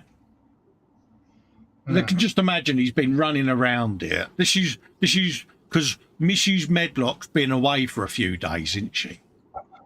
So you can imagine with the kids tucked up, Ross has been sat there dressed up in his Warhammer cardboard kit because he's made himself a cereal packet helmet and all of that lot. And directly he's been sitting there at night going, yeah, I'm just going to hide behind here and I'm going to go for a look. He has, hasn't he? He's been doing all the Action Man noises. Yeah, that definitely sounds like Ross. Does, doesn't it? And he's probably sat there with one of his wife's curtains draped over his back like a cape, giving it the full Thor Ragnarok bit. You know, I've got me cape, I've got me cardboard sword. Yeah. Yeah. We are men of a certain age. This is what we would do. Here you go. Yeah. Let's open that up in another window.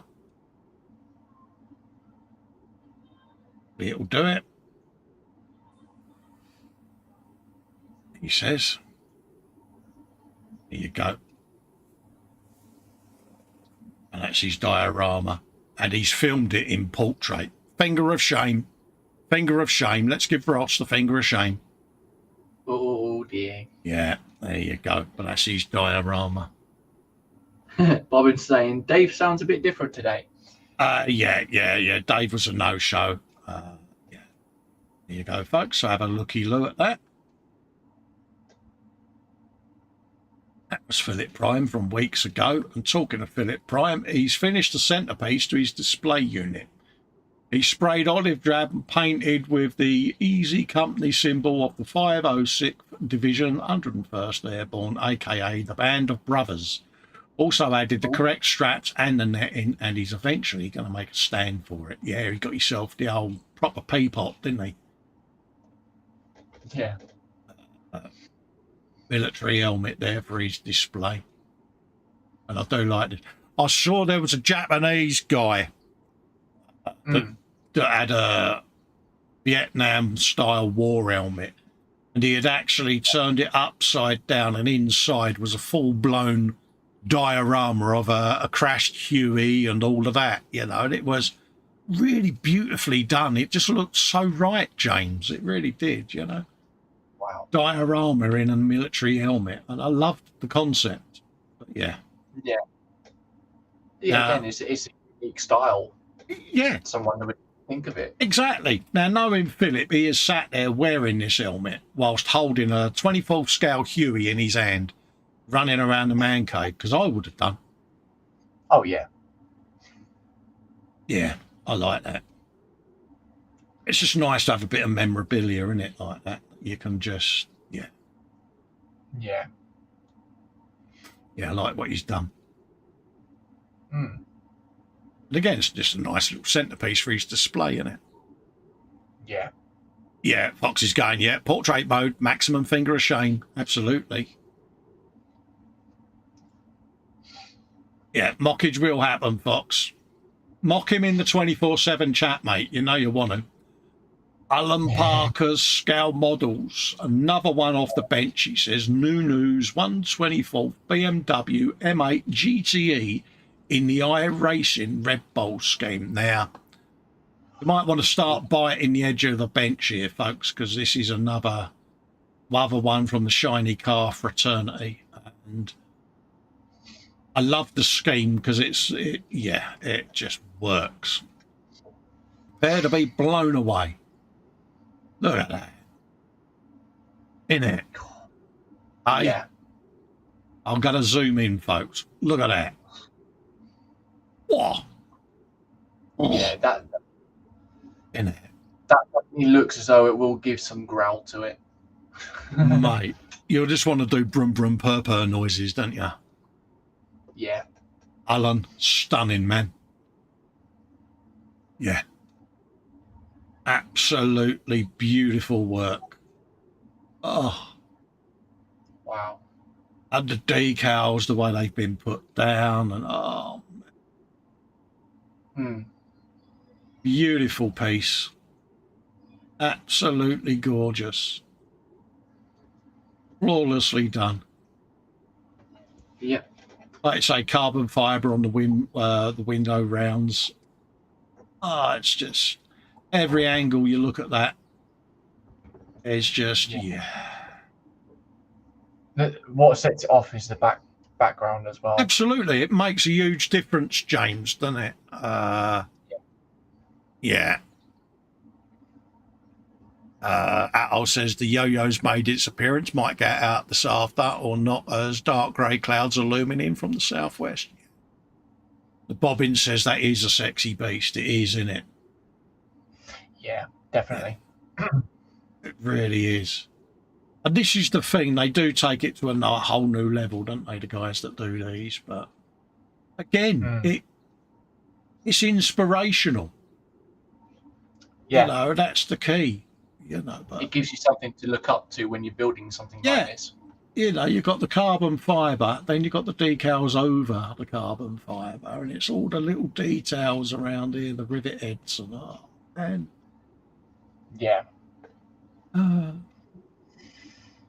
Unbelievable.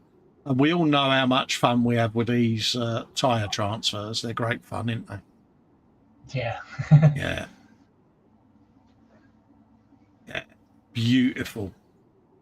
Absolutely beautiful. I make no apologies for fawning over these types of build at all. Because, yeah. I mean, the BMW grille there, James, is carbon fibre decal. Yeah, no. Yeah, no, it's just next level, isn't it? Every tiny bit of detail on that. Beautiful piece there, Alan. You should be really, really proud of that, mate. You know, Yeah. if that's on a stand at Telford, mate, yeah. What are points, mate? Prizes, because yeah, absolutely gorge, mate. That's nice. Yeah. Suitably inspired, mate. There's a few now that I've seen today, shiny cars, and it's like, yeah. Yeah. Look at that all day long. Reminds me of my old Frolic wallpaper, that, with the PCB circuit board layout. Yeah. Beautiful, Alan. Beautiful. Jeff says, I'd like to watch a masterclass video of decal application like this. Yeah. Nearest I got was decal wrapping my BMW bubble car and the transit van, but yeah. But that was full-blown decal wrapped. Yeah. Marcy there doing a bit of work, a bit of dry brushing on her skull. Ooh, nice. Let's have a looky look.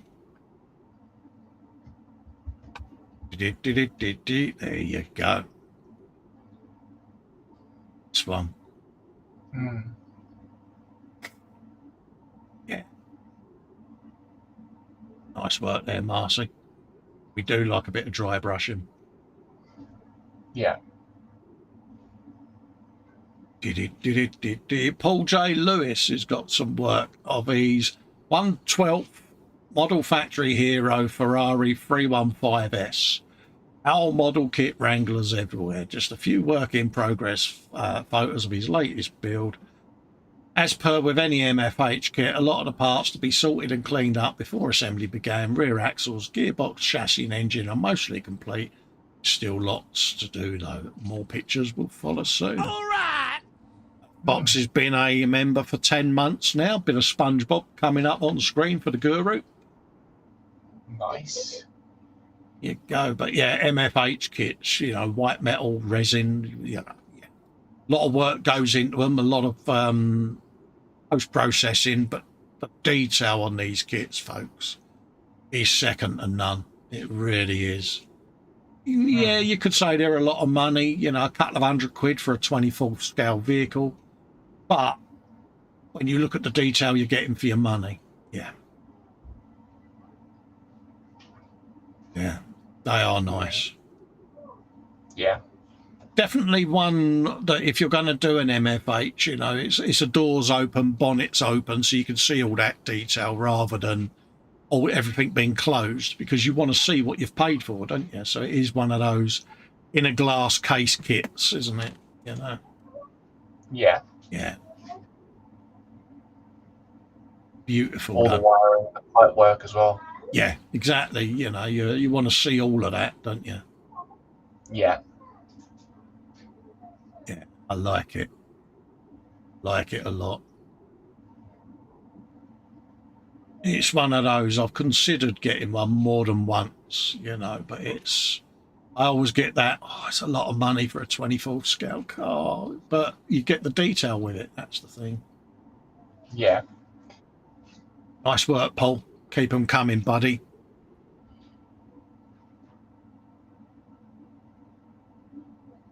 That's Jackie there, number 3 from batch 2 finish. She's been doing more work on her Yodas.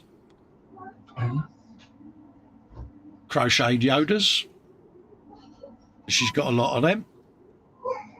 Yep. Foxy's calling someone a sponge. Sponge.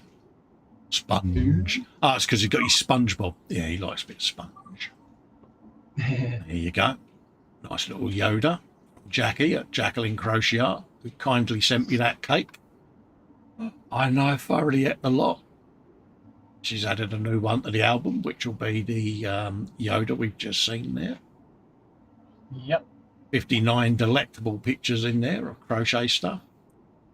Getting any time at the bench, says Fox, over the last few months has been a nightmare. Not gotten far with the Age of Darkness set. Basic primer compared to shade and one highlight layer. Yeah, he's packed it away for the moment to be started or reconvened in the new year, mate. Isn't you, mate? You're a bit burnt out with it at the moment. Oh. Well, there's so many figures in there that he's got to do. It's like, yeah. All that lot there he's got to do bit by bit by bit, and it's like, yeah, drive me nuts. Yeah. You'll get round to finishing them, mate. It's methodical progress in it, bit by bit. Yep. Live in Dudley's Shed was a live stream. Same with David. Some live streams from earlier in the month. Marcus Brun, Assie Gower 48 scale A7 Corsair 2 will be his first foray into photo etch. Dun, dun, dun, dun, dun, dun. Marcus is doing photo etch. Yes. Been seeing it on a Saturday night as well. Yeah. Yeah. This is the bloke who said he wouldn't have a stash. Yeah, and that lasted all of how long? Yeah, exactly. But no, he's come on leaps and bounds, isn't he? You know, he's really, really settling in now, isn't he? And it's lovely to see. Yeah. Yeah. So keep them coming, Marcus, mate. Fox has lost his mojo for it, so he's packed it away and we'll move on to something else. Never grudge paint. No, that's right, mate. You know, I've parked a lot of my builds at the moment till the new year because, yeah.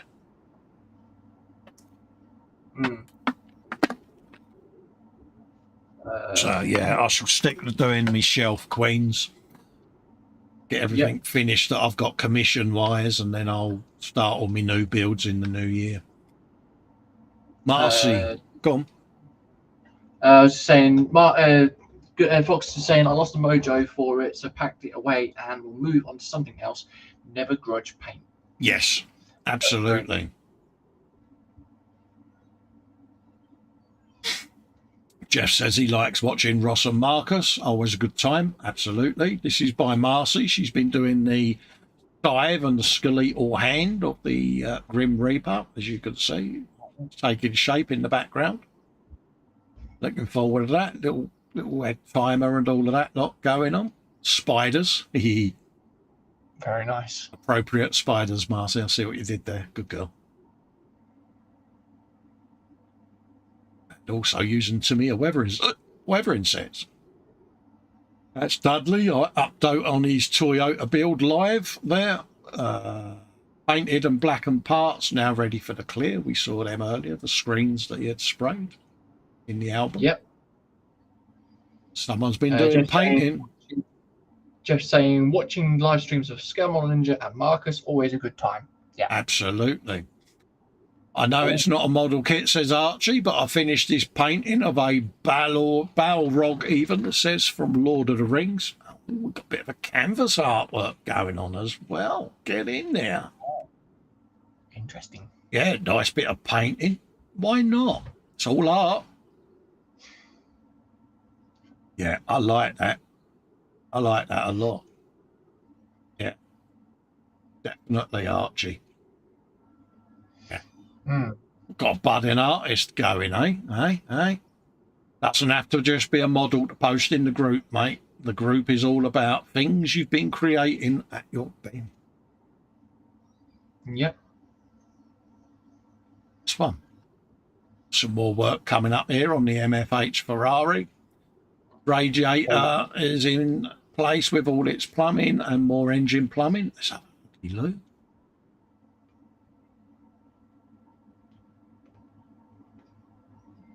Did. Chose the right week to do a gallery show with Facebook, didn't I, mate? There you go. Look at that. It's got all the piping and everything. Damn, that's seriously sexy.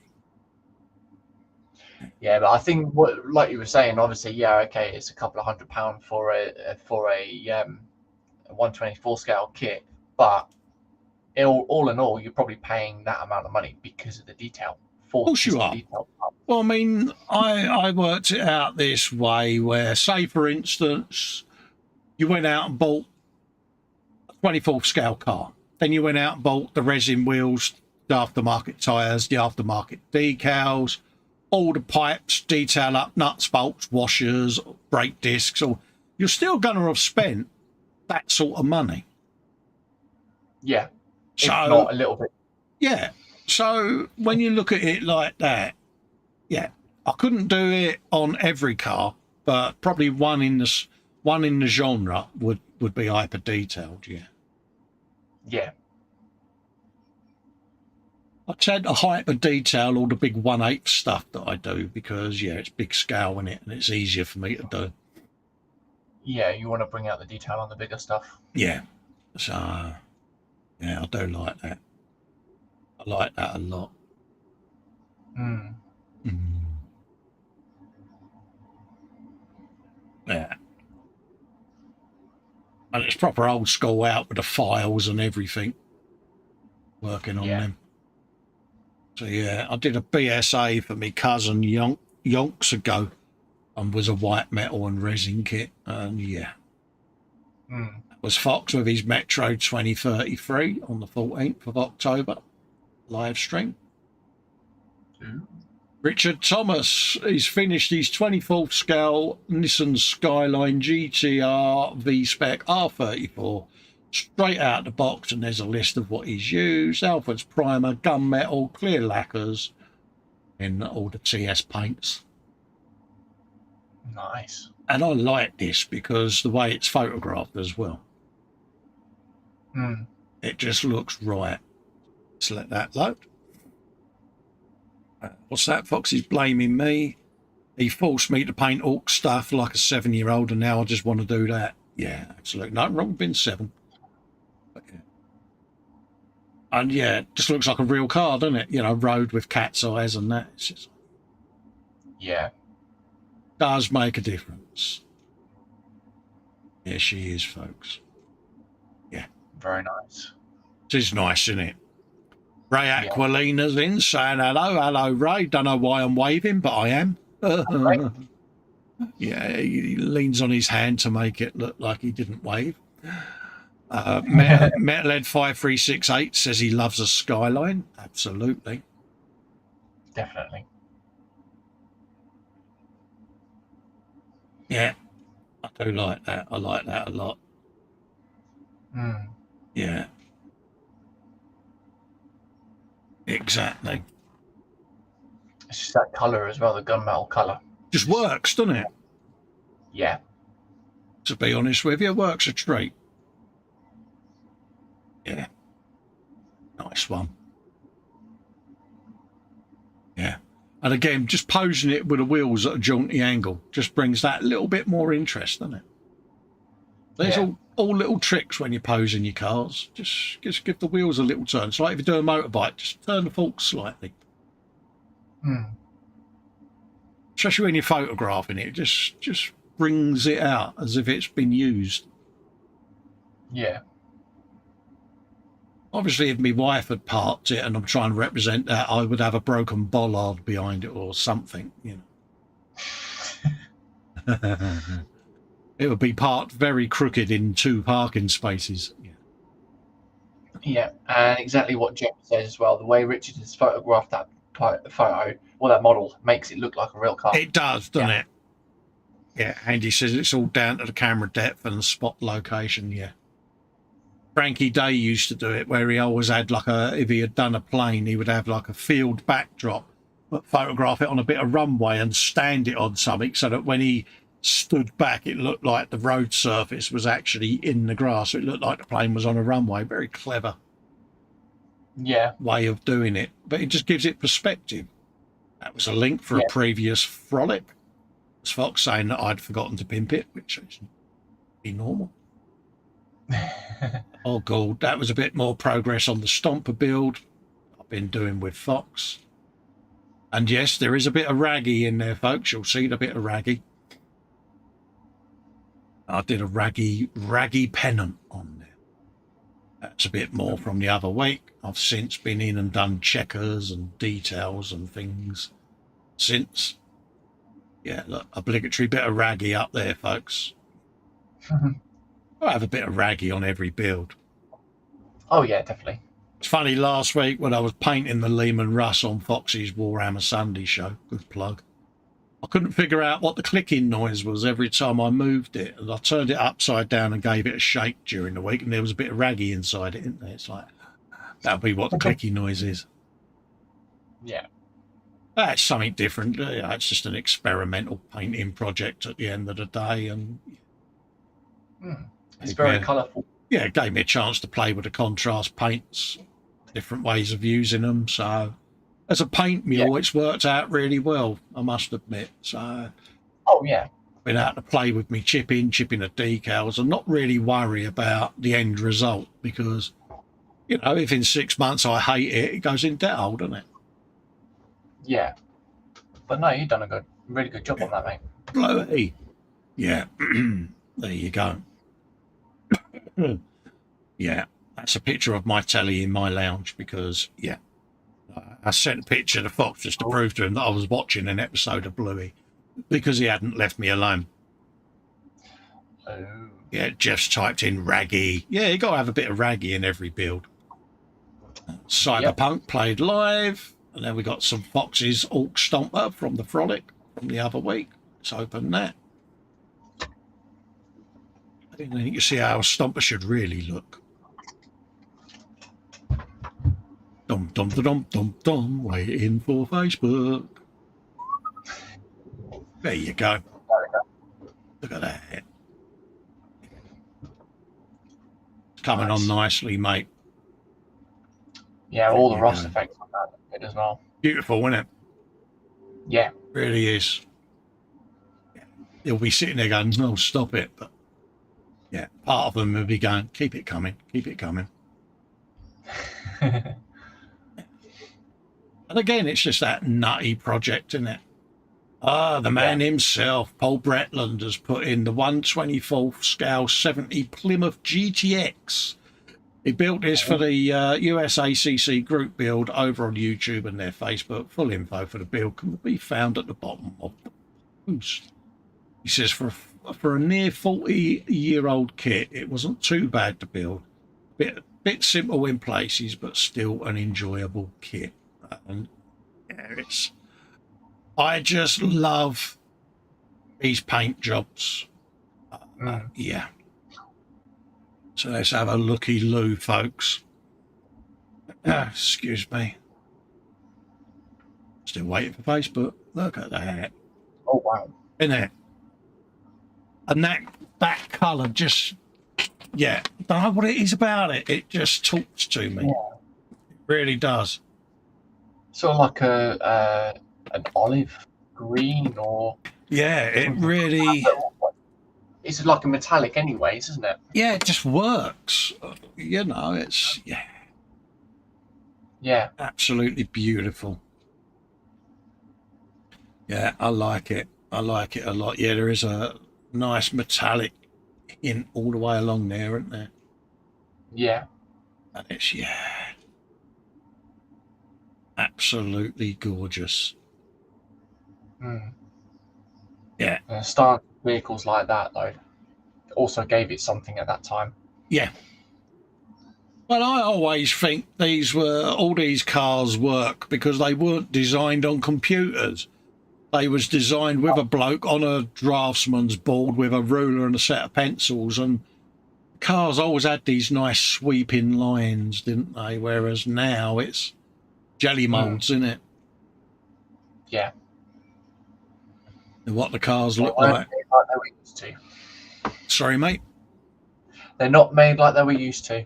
No, exactly. You know, the cars were engineered from scratch back then. Now it's like, yeah, there's the running gear. Let's wrap it in a jelly mold and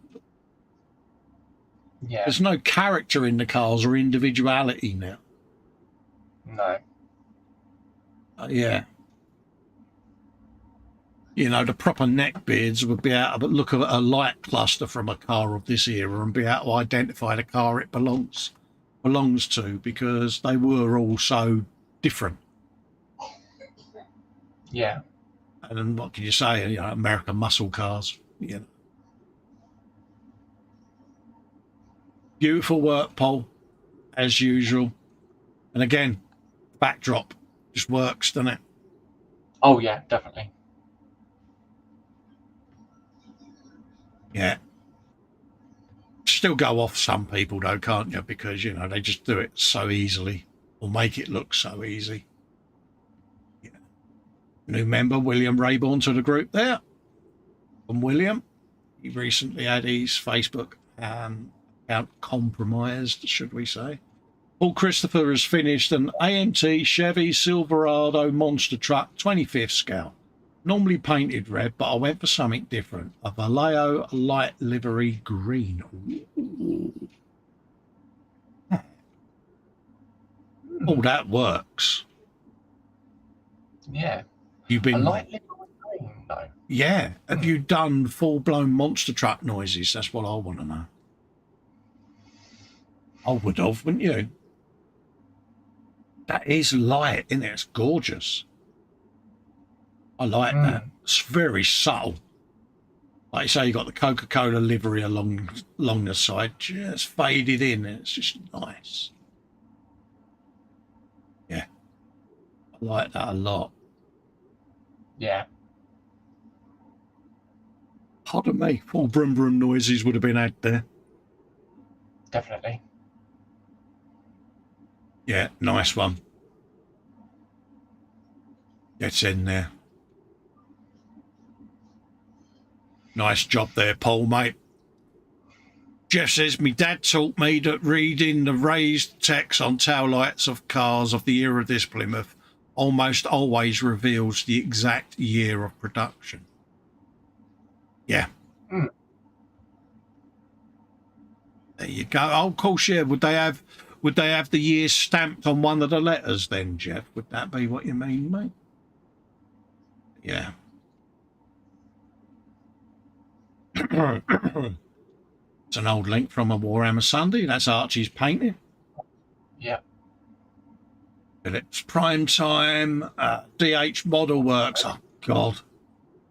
He's building up a Lamborghini Aventador LB Works, almost completed, just the windows, mirrors, and rear splitter to add. Yeah, he's doing it in the Dubai police livery. There you go. Excuse me. Jeff, you might want to grip the bench here, mate, because it's that man again, mate. Because you know everything that's black that he's got laid out there, he's only gone and done in carbon fibre. You know it. You know it's coming. Yeah.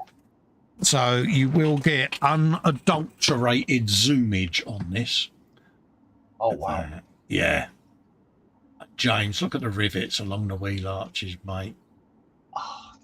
Now, knowing David, he would have drilled these out and then he's bought probably Top Studio or something like that, rivets to go in the holes he's drilled to make proper rivet heads. Because, yeah. Yeah. That's how he rolls, mate.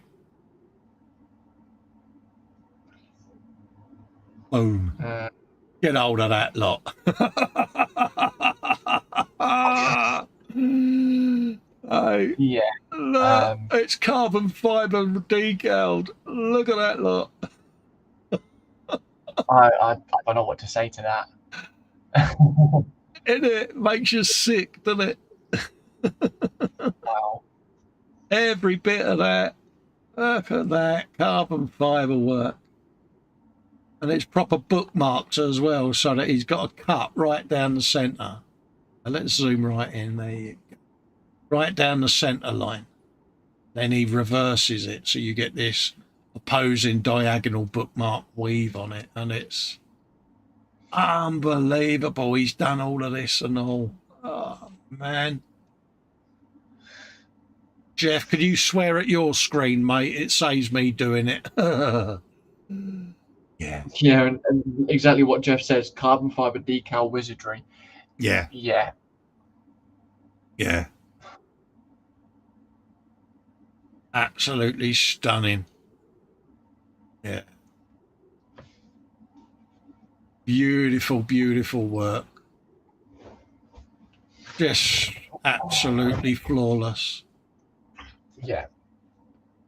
I do love it.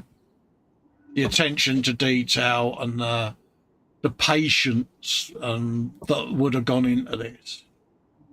That's why I love his work. You know. And he says there's black magic afoot here. Wizardry of the highest order. Yeah. Jeff says I will swear at my screen as soon as I can get me jaw off the bench. Yeah. Yeah. I mean, yeah, I make no apologies on zooming in because this is a multi-layered diffuser. And the carbon fibre on that is just flawlessly done. Even on all the raised fins. Now, we know what it's like to decal these things. You get bubbles, you get... yeah, this is multiple pieces that he's used. He still achieved a beautiful result. Yeah. Unbelievable skill. And he's put, Jeff, we got a problem. I can't fit the jack plate under your lip. Yeah, honestly, get yourself a Go Jack, Jeff, because at least it's on wheels. You can walk around with your bottom lip hanging on it all day then, mate. I'm lucky I've got a snap-on tool chest here. I'll just rest it on the drawer. But yeah, absolutely beautiful work. A shine on it as well. Shining and the diamond in the goats. Yeah. Yeah. Damn. That's what you aspire to, peeps. Yeah. Yeah. And the shape of that body kit as well. Oh, it's gorgeous, James, isn't it? You know, just the preparation to get this body kit on. Mad. David, honestly, mate, you blow me away every time you send me a post. Yeah. Unbelievable work.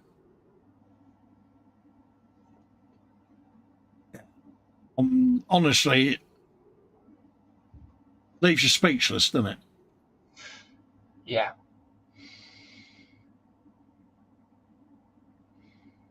Yeah. Stunning, stunning is all I can say. I know we say art and artistry is an artist, but when you see work of this caliber, these shiny car guys, takes it to an whole new level. Joshua Rysdam's got an interview there. Meet the modeler, Don's Garage, folks, from the 17th. Pop and see that. Excuse me. Yep. Andy's saying, looks like it can just whoosh, take off. It does, doesn't it? It does. Yeah, Keith saying it's amazing. Yeah. David streams there. A lot of live streams there. Same with Dudley. We've got Steve Mundy, latest supermarket Lego, Obi-Wan's Jedi Starfighter. Bit of Lego there for the Lego nuts. James is now drooling. And he says, get Gary to get the van ready. Yeah, Gary's no longer with me, mate. Yeah, Gary died many years ago, mate. Yeah. My infamous bulldog. Yeah. World's laziest dog. I'd love to get another one, but I think it would be cruel because I wouldn't be able to take it out and about. And mind you, Gary used to be adverse to walking anyway. Yeah. As well, Sarah Jane ain't in, mate. I'd get told off for Star Wars, wouldn't I? There you go. Use some of that. This one. Nice bit of work there, Steve. And he is our Greeble guru, is Steve. Yeah. Should we... Turning nerf guns into anything. And whatever else. I shall be doing the Warlek in the new year. He kindly built for me. Talking of Sarah Jane, there's some new work in her album there, so let's have a looky-loo. What's been going on down there? The world of Sarah Jane. Dum-dum-da-dum. There's about 97 photos, I do believe, in here now. So let's scroll through, see what she's been up to. Dum-dum-da-dum. Still going. Oh, look at these. Oh, wow.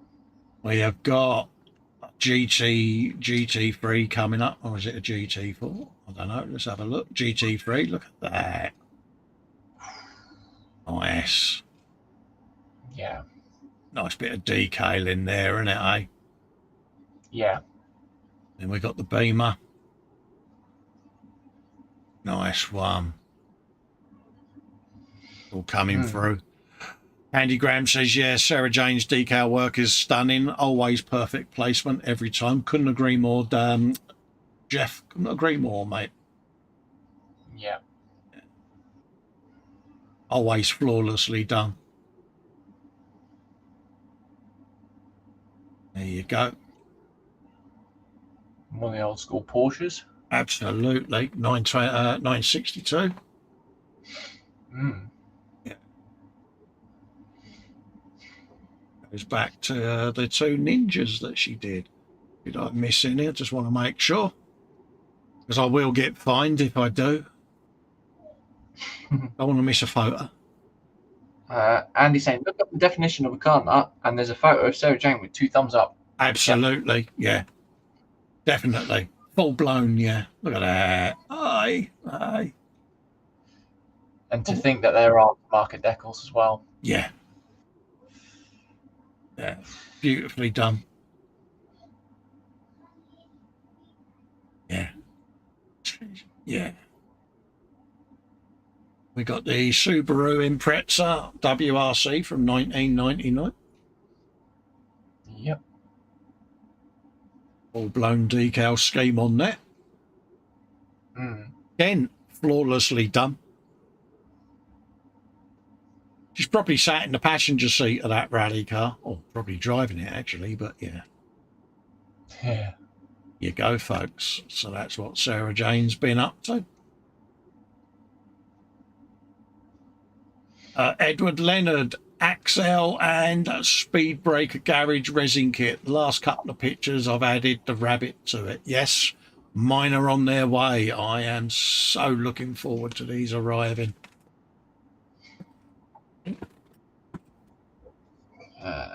Looky Lou here. Yep. Dum. Look at that. They're brilliant. I love these. They're so quirky. And these go with the rabbit on the trike that I've got. So, oh. Yeah, the little resin kits. And yeah, I've ordered them on AliExpress. They should be here hopefully just before Crimbo. Yeah. Look forward to them. They are absolutely brilliant little kits, fun to do. Again, he's done a stunning work there. It just brings the piece out. Yeah. Once I've done all 3, I shall have them on like a little vignette of madness. Because yeah. Even the goggles as well. Yeah, they've just got that. It's just a slight quirky thing about them that I like. Yeah, it just works for me. Yeah. So yeah, why not indeed? Exactly. Nice work, Edward. There you go, and it's next to the rabbit.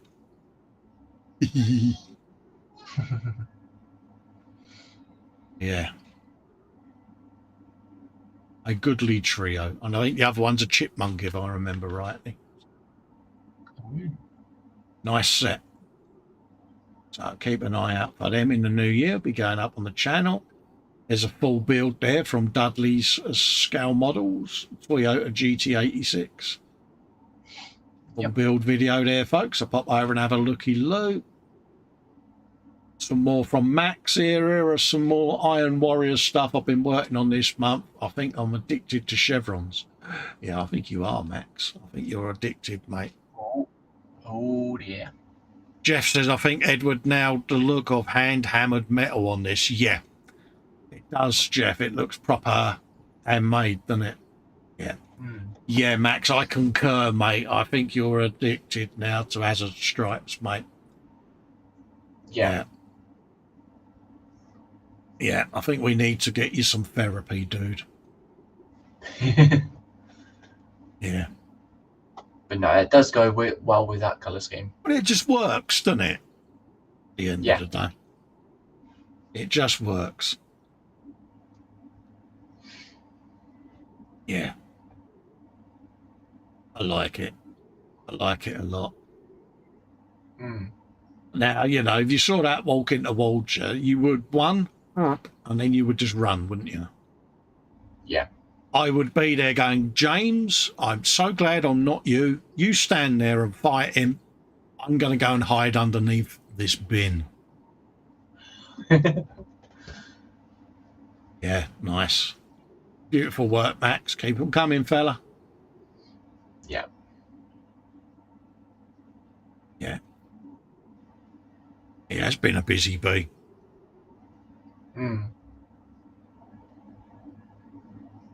Yeah. Panzerkönig, Zvedster's UAZ 3909 finally finished, bar some finagling and the weathering. And I've got one of these little trucks up there. It was the Zvedster thing, and they are cute little builds. They really are, and yeah. Yeah. Well, Panzer and I were having a bit of a joke, saying that it sort of puts in mind of a bit of a mystery machine type style. Yeah. As well. Yeah. You know, the colour of that. That's it. Nice little vehicle. Yeah, he's done that. He's a nice little bit of detritus on the windscreen there, where the wipers have been sweeping. Nice little detail touch there, Panzer. Appropriate road dirt round its hips. Matthew Ward is in saying, hi everyone. Hello, Matthew. How you doing, mate? Welcome to the gallery show. It's the first week of the month, so it's everyone's work. Gallery goodness. But yeah, just a nice bit of spattered road dirt all the way along. Just makes it look mint, doesn't it? Yeah. Go off some people, James, can't you? Just amazes me with how Panzer can do all that, though. Yeah. Bless him. Yeah, I like that. I like that a lot. Again, the streaking where they've overbrimmed the petrol and it's just run down the side. Little details. Oh, yeah. Yeah, no, just makes it, makes it come alive. Nice one. Yep. Everyone's saying hello to Matthew. Paul D. Tommaso, further progress on my Halloween build. There you go. We've got the pumpkin of goodness and a little bit of a grave going on there. Yeah, it's a face in the tree, James, isn't it? Yeah. You'll be able to see it yourselves in a minute, folks, if Facebook loads. Look at that. Yeah. There we go. Yeah, that looks different, isn't it? Yeah. Nice work there, Paul, mate. Yeah, Matthew Ball goes, that is fantastic. Yeah.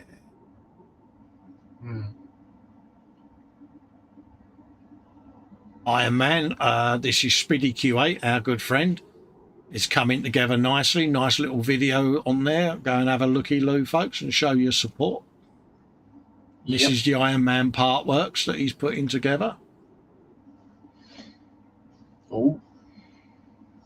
Paul J. Lewis, more on the Model Factory Hero Boy. Ferrari 315. Work continues. The running gear is in, fuel tank's in place, and the engine is now complete.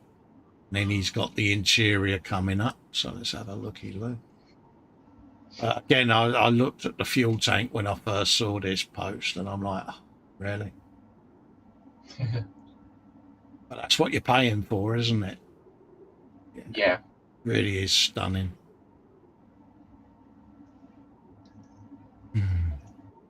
Yeah.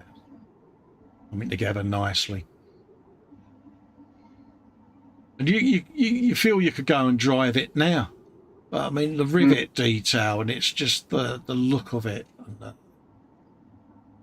yeah. Proper brushed aluminium job, and it's gorgeous. Yeah. I like that a lot. Right down to the leads on the battery. It's just insane. Just the tiny, tiny details. So yeah. Beautiful. That's what you're getting, folks, for the money. You know, so if you are thinking of getting one, I would grab one just to have one in your collection, wouldn't you? You know, but yeah, even if it means you just don't build it, just have it as a shelf queen. Oh, I'd build it, but it would be the one that's in the display case. You know, to go. You know, it's the pride of your 24th scale build collection, isn't it? It's a bit like, you know, the part work builds when you do them. You know, we all build bikes, but you'll have the one that's the part work. You know, and yeah, that's Dudley's with his Toyota build that's been in the sun after 3 weeks. The sunlight, yeah, all of that. Yeah, gives it a nice sun-bleached look, doesn't it? Marcy's got one in the stash there. She's got the Impala, 58 Chevy Impala. Nice one. She's got a stash to die for now. Can do Guru if you want, mate. It's not a problem. I'll what's his name? I'd open that in a new tab. Bear with me, mate. It's just obviously it's on screen and I don't want Messenger opened on screen, mate. So I've got to, what's his name, it over the other side. So bear with me, mate. Check this quickly. Marcus Brun, small steps, but I'm getting there. PE is testing all my composure, but will look great when it's done, hopefully. Let's move that over there. He says, apologies for that coming up on the screen, but I just don't want Messenger open on stream. I'll scroll down in a sec. This is the perils of opening something on Facebook live on air today. Ooh, dear. Yeah, it's balking everything at the moment. I'm trying to send a link as well as scroll, so I'll just do that now. No, wrong one, Cole. Oh, I'll do that in a sec. You have to wait a sec, mate. Sorry. Is it the link that you want to send to Fox so I can send it to him? Sorry? Is it a link that you sent me? I can send it to Fox. Oh, yeah, if you could, mate. Yeah, it's just Facebook's balked as soon as I've opened Messenger, so I knew it would, but it's just been a pain in the bum. But I just didn't want to open Messenger. Yeah. Because it's not fair on folks. If someone sent me a message privately, I don't feel that I should open stuff live on air. Right. There we go. Apologies for me scrolling, people. Dom, dom, da, dom, dom, da, dom. We're getting there slowly. That was Marcy's Scythe. That was Dudley Scale Models. That was me putting a link in for me sander cleaner because someone was asking. There we are. I missed stuff. Let's have a look. I better check because, yeah, I will get in trouble. Yeah, I had. Right. There you go. There it is. Right. Apologies for all of that, folks. Yeah, we had this the last time we did a brunch where if you click on something now, it's Yeah, I think I'll have to have 3 or 4 Facebook windows open on this screen just in case next time. It's like anything, you have too many tabs open, it slows everything down. Anyway, we got a bit of Marcus's interior of his cab going on. On the cockpit of his aeroplane. Yeah. A bit more detail, and he's been doing all the photo etching, he? Yeah, he's been diving into it. Yeah. Bobbin says nothing wrong with a third toast, almost as good as a front llama. Yeah, apologies if my speech is off, folks. It's just I'm in the throes of an MS relapse and it's kicking my backside at the moment. So I'm trying not to stumble as I speak, but... That's all right, mate. I am looking forward to the break over Crimbo, if I'm honest, because I think that's when it's going to kick in at its worst. Philip Prime's put a post in for a fundraiser, and this is legitimate, folks, in case you're wondering. And I've got this in one of my featured sections on the group at the top, and it's a fundraiser for epilepsy action to help people that suffer from epilepsy, basically. It's probably one of the most misunderstood conditions out there, to be honest with you. And like a lot of people, you know, if someone's having a seizure, or an episode, you're not sure quite what to do. But yeah, so you know, this helps set things up and fundraise for them, and yeah, and if it gets you over to a site where you can learn about it, then you know it helps us all. In case we come across someone that's unfortunately having a seizure in public, you can do your bit to help them. So worthy calls. Go and have a looky-loo, folks. And yeah. Andy says, is that an actual minute or a Fox minute? Yeah. That's David's Thunderbird Laser Art Part 1. Yep. Speedy Q8, the latest in his Iron Man series was chest plate, neck, and abs week, baby. Have you a bit of that? Next up, folks, Mark Ewing. Another shiny car here, James, be prepared. He said, that's me, he says. It's the Revell 124th Dom's Plymouth GTX from Fast 8. Yes. Not an easy kit, he says, to build with some mould issues. The twisted frame and hood lid that didn't lie flat. It's definitely an old kit with new parts. Yeah, with some work you can get the most out of the faults fixed. The glasswork again is thick and needed wet sanding, polish to get them as clear as possible. Painting black, polishing, and was a nightmare to remove every scratch and fault.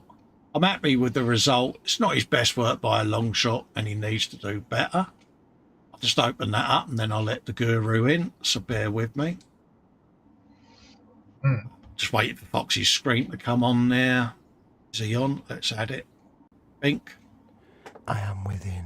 No worries, mate. There you go. Can hear you in the background, mate. All right, fella. Yeah, not too bad. I thought I'd let you let me in. It's a polite thing to do to wait. So yeah, no, that's all right, mate. You can just come and go as you please, mate. You got the key. It's like an extra bod. Yeah, that's it. Yeah, we're doing things a bit differently this week, and it helps me out because I'm a bit off with me speech today, as you may have noticed. Look at that. I know. Sex on wheels, isn't it? I may have a bit of a trouser tent going on. Yeah. Yeah, I built one of those. That is a nice car, and I will agree there was some fit issues on my one too. Well, it's an old rebox in it of an old kit. If it's AMT or MPC, you know you're in for a bit of a nightmare fit anyway. Yeah. Do you know what models like that tell me? Modern cars are rubbish. Yeah. Because that is just, there's no such thing as a modern sexy car. I'm sorry, that is a sexy car. That is just. It's what we were saying earlier. Done with a draftsman on a board with a pencil and sweeping curves. And perhaps a French curve set just to, you know what I mean? Yeah. Modern cars are rubbish. Yeah. No such thing as a modern sexy car. Oh, look at that. I know. In your strides. Yep. Oh, it's a beautiful paint job. Look at that. It is, isn't it? I wish I could do that. I can't do shiny. Oh yeah, definitely. Keeps you inspired though, doesn't it? It does for me. You know, I look at that and I'm like, day, but I'd have to buy a lot of stuff. Yeah, that's gorgeous. Yeah, would you be able to spray 2K clears and that with Mum and her chest? Do you know what I mean? No. Or me and my no, I wouldn't be able to. So that's the thing. That's awesome. That's why when me shed's up, I'm going to move all my 2K stuff outside. Yeah. Because I only spray it in the summer months when I can have this big door open, see? So. Yeah, horribly toxic stuff.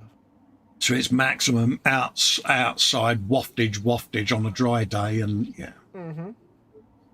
Always be careful with your lacquers and your clear coats, folks. Absolutely. That is gorgeous. That's got a lot of wet sanding doing on that one, I think. Oh, yeah. And polishing. Yeah. And it's funny, even when I'm outside with it, I still have my respirator on because of blowback. Mm-hmm. Yeah. The thing is, that paint job is so flawless that if you put that on, you know, you had the one earlier on where they had the forced perspective of the model with the real outside world. Yeah, it would look mint, wouldn't it? Yeah, if you built a little bit of like street as a diorama and then just put it outside on a table with this actual street, it'd look real. Yeah. Beautifully done, isn't it? Maximum tentage. It does. You know, I find this inspirational, this sort of stuff, I must admit. Mm. Yeah, no, it keeps me wanting to improve. Mm-hmm. So, yeah, maximum tentage, as you say. Yeah. Tent extreme. Beautiful work there, Mark. Keep it coming, fella. Absolutely. Yeah. Yeah. Obviously not too many, though, because we will cry. No, joking aside. GTX. That's Fox with his Metro 2033. You love that game, didn't you? Move on. Yeah, this was a nice picture. Hugh Gordon says, anyone fancy shaking their airy sticks at this bad boy?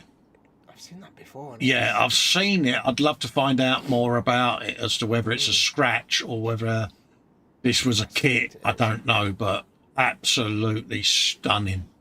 I suspect it's a scratch, that one. Yeah, but look at that. God, could you imagine the weathering that? Oh.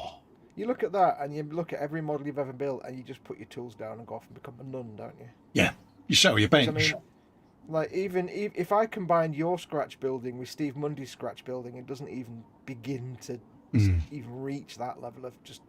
Skill level Japan? It's skill level all of Japan, everybody in Japan at the same time. Yeah. I would love to see more info on it, and because I'd love to know what it's made of. It's beautiful, isn't it? Yeah. I love that. You know, it's just Andy McLeish says, that classic Coke bottle shape that defined an era of great, awesome, timeless car machines. Yeah. Coke bottle. Not this. Look at me. I drew the bubble. Yeah, everything's jelly molds now, isn't it? Everything. Modern cars are rubbish. Yeah. Sorry. You can't show me a modern car that will impress me. It's just not. Well, this is it. They have the suspension and everything on a CAD design, and then they just wrap it in a jelly mold on a PC. Talking of scratch builders, there's our friend Steve Mundy. I saw this Hot Wheels van and thought I could do something with it. I'm making a Lone Star upgraded after beating a dark helmet. Yeah, it looks a bit like the Winnebago thing, doesn't it? Yeah. He's done it again, though. He's made another thing that looks like something out of exactly. No Man's Sky. If anybody's played No Man's Sky, you know that's like looks straight out of that game. He's done that a few times now. It's just, that's what he had. But it's when he goes and sees this stuff on the shelf, in the shop, and his mind is already saying, I can use that to make this wonderful contraption. And it's like, yeah. And it does have that Spaceballs, Winnebago in space look. And it works. Yeah. Where's Barf? You need a small scale Barf in the driver's seat. You know, I'm blessed to have been sent a couple of his creations to paint, and don't remind him, I've got one as well. I've still not painted it yet. Yeah. And it's just when you look at it, you go, I'd love to spend a day in his mind. It's like when you do your orc stuff, your inner 5-year-old comes out, but when he does his stuff, he's got an inner 5-year-old of an inner 5-year-old. Yeah. He says, right, there's a deodorant stick, plonk, it's a spaceship. And I'm like, I wish I could. You know, I bought this water pistol from the local shop for 99 pence, and I've made this, and it's like... This is local pound shop's best custom. What about you, James? How are you with scratch building and custom making? So have you got any? Have you got the scratch? Have you got that kind of cobbling together kit bashing gene? I've done a little bit, but I wouldn't say as far as what Colin and Steve has done, to be honest. I've still not got any instinct for that at all. I wish I did. Look at this. Yeah. Before you tell me off, yes, I am showing my own work. I saw that earlier on. You even did a close-up shot, and I was like, yes, very good. It's painful, though. I'll be honest. Shut up. But yeah, there you go. But all I can say, folks, it's got a grot tank coming out of its tummy. Grot tank, that doesn't matter what you do. Putting a grot tank on it just makes it better. Yeah, saving up for the super tank, Cole. Yeah, it's coming on leaps and bounds. I must admit, I am enjoying the madness of the build. That's all that matters. But the moving it around the bench to paint it is a skill on its own, isn't it, mate? Yeah. If anybody's out there who's got an Orc Stomper they've not built yet, don't glue the arms until you've painted them. Yeah, that's the one. Yeah, that's the one thing we both regret doing. It's like, don't do that. Paint the arms, then glue them on. Yeah, seemed a good idea at the time. Yeah, don't paint the arm, don't glue the arms on, and don't glue the bombs on. Yeah. Well, use magnets. Yeah, I was going to say, you have to glue the bombs on, because if you try and glue them on when you paint them, it'll be a nightmare. But yeah, one of mine's fallen off. So. Yeah. But there you go, Paul Di Tommaso there with his Halloween pumpkin and his tree. Sweet. Sweet, isn't it? Yeah. Oh, that's cool. I like the face in the tree. The sort of slightly wonky, but it's a slightly happy face in the tree. The tree's going, wee. Exactly. It's just like, I like that. And then, of course, it lights up as well. Yeah. Great. I admire anybody that put lights in things. Oh, yeah.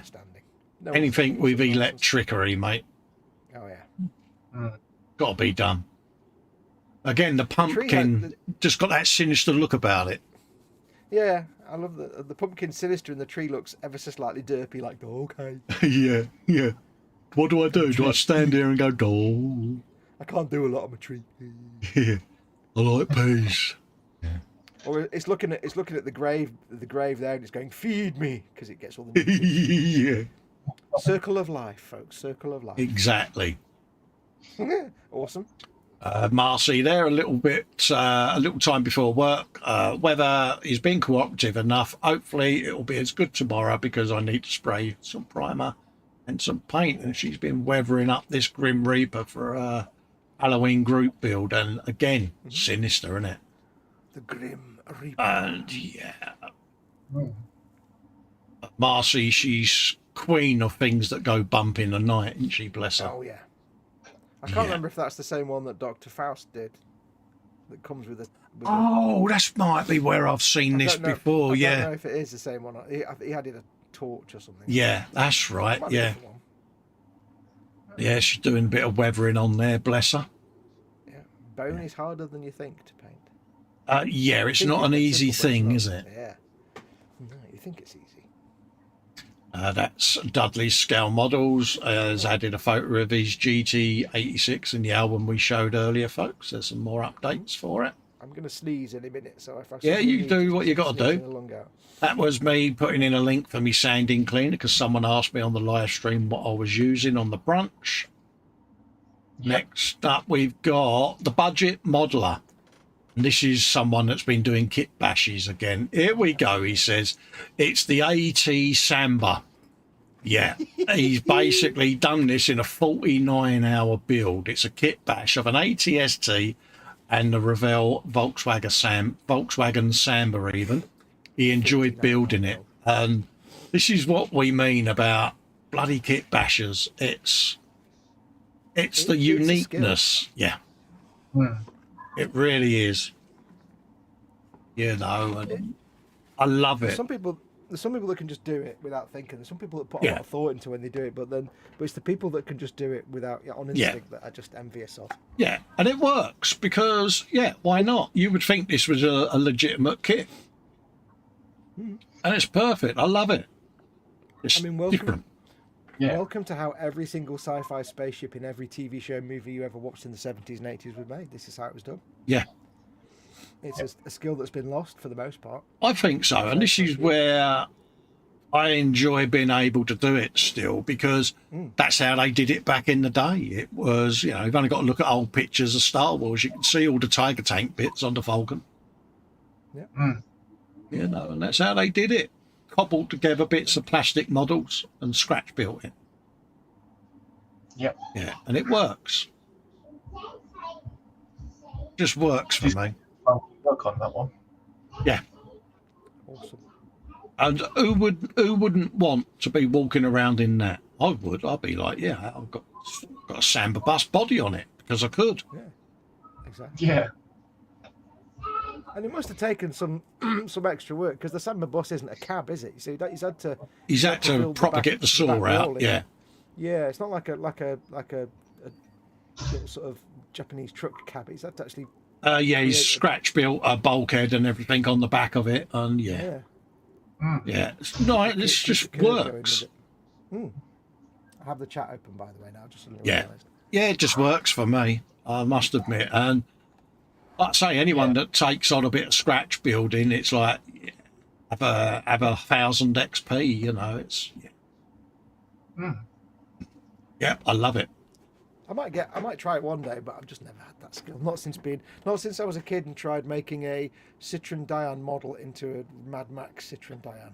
We'll do it as a future idea then at some point, mate. Of I don't have an enormous box of bits though, like Steve and others. That's the only thing. Oh right, yeah.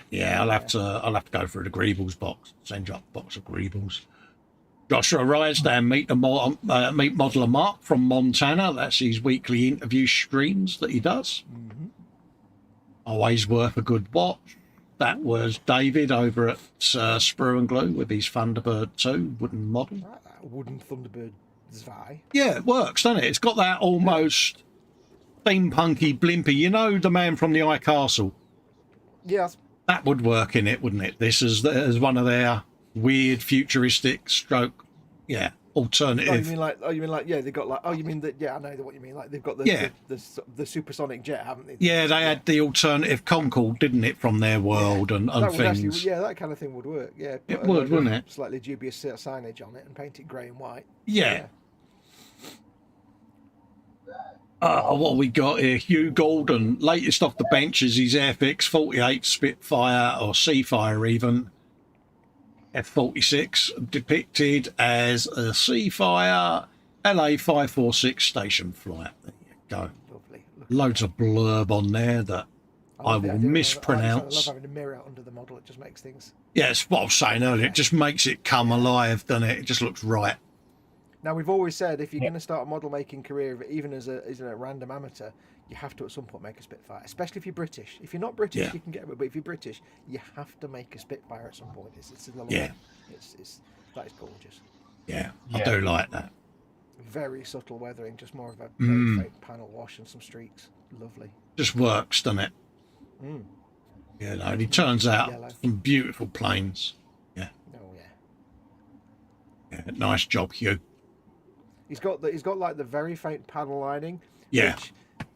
And then he's got this very faint, I suspect, streaking and fading and like pre-shading, which just makes the panel lining look natural rather than just painted on. A lot of times people just paint it, they do the panel lining. It's like a Gundam. What? Yeah. So that's really nice. It all just coheres together. It's all it's subtle. Also, smooth as a baby's bottom paint finish. Yeah. Always helps. Yep. Absolutely flawless. You know what scale that is? Did he say what scale it was? Probably did, mate. I'll have a look when we come off. I think it's a 48 scale. Yeah, it looks about 148. Yeah, I do like that. Loveliness. You've got. I never realised they had ones with double turbo props. 48 scale. Awesome. That was the E-Models Monday. How do you make this plane go faster? Or more propellers? Okay. Absolutely. One there from Dudley's is my blog about a full build of the Ioshima GT86. Pop over and have a looky-loo, folks. What is a rocket bunny? It's the company that does a certain body kit. Yeah. Oh, right. What, in real life or for the model? No, in real life. In real life. You get Liberty Walk, you get Rocket Bunny and Veil Side and things like that. I know nothing about cars. Yeah. Oh, look. My microphone's not working. What? Progress from the Friday Fall Extreme. Bare metal has started to rust and Chimblees Is he? Deliberate. Yeah, started to be a striped, neither are finished yet. There you go. A bitch in blaze. He does a proper Dick Van Dyke Chimbley, isn't it? Cool, blimey, Mary Poppins, Chimbley. Oh, blimey, Mary Poppins. Yeah. And he says instead of an ATST, it would be a VWSMBA. Samba. We did. Metalhead says I have to go. Apesy says take care, look after yours and each other. And you, mate. Stay safe, Metalhead. Okay, There you go, geese.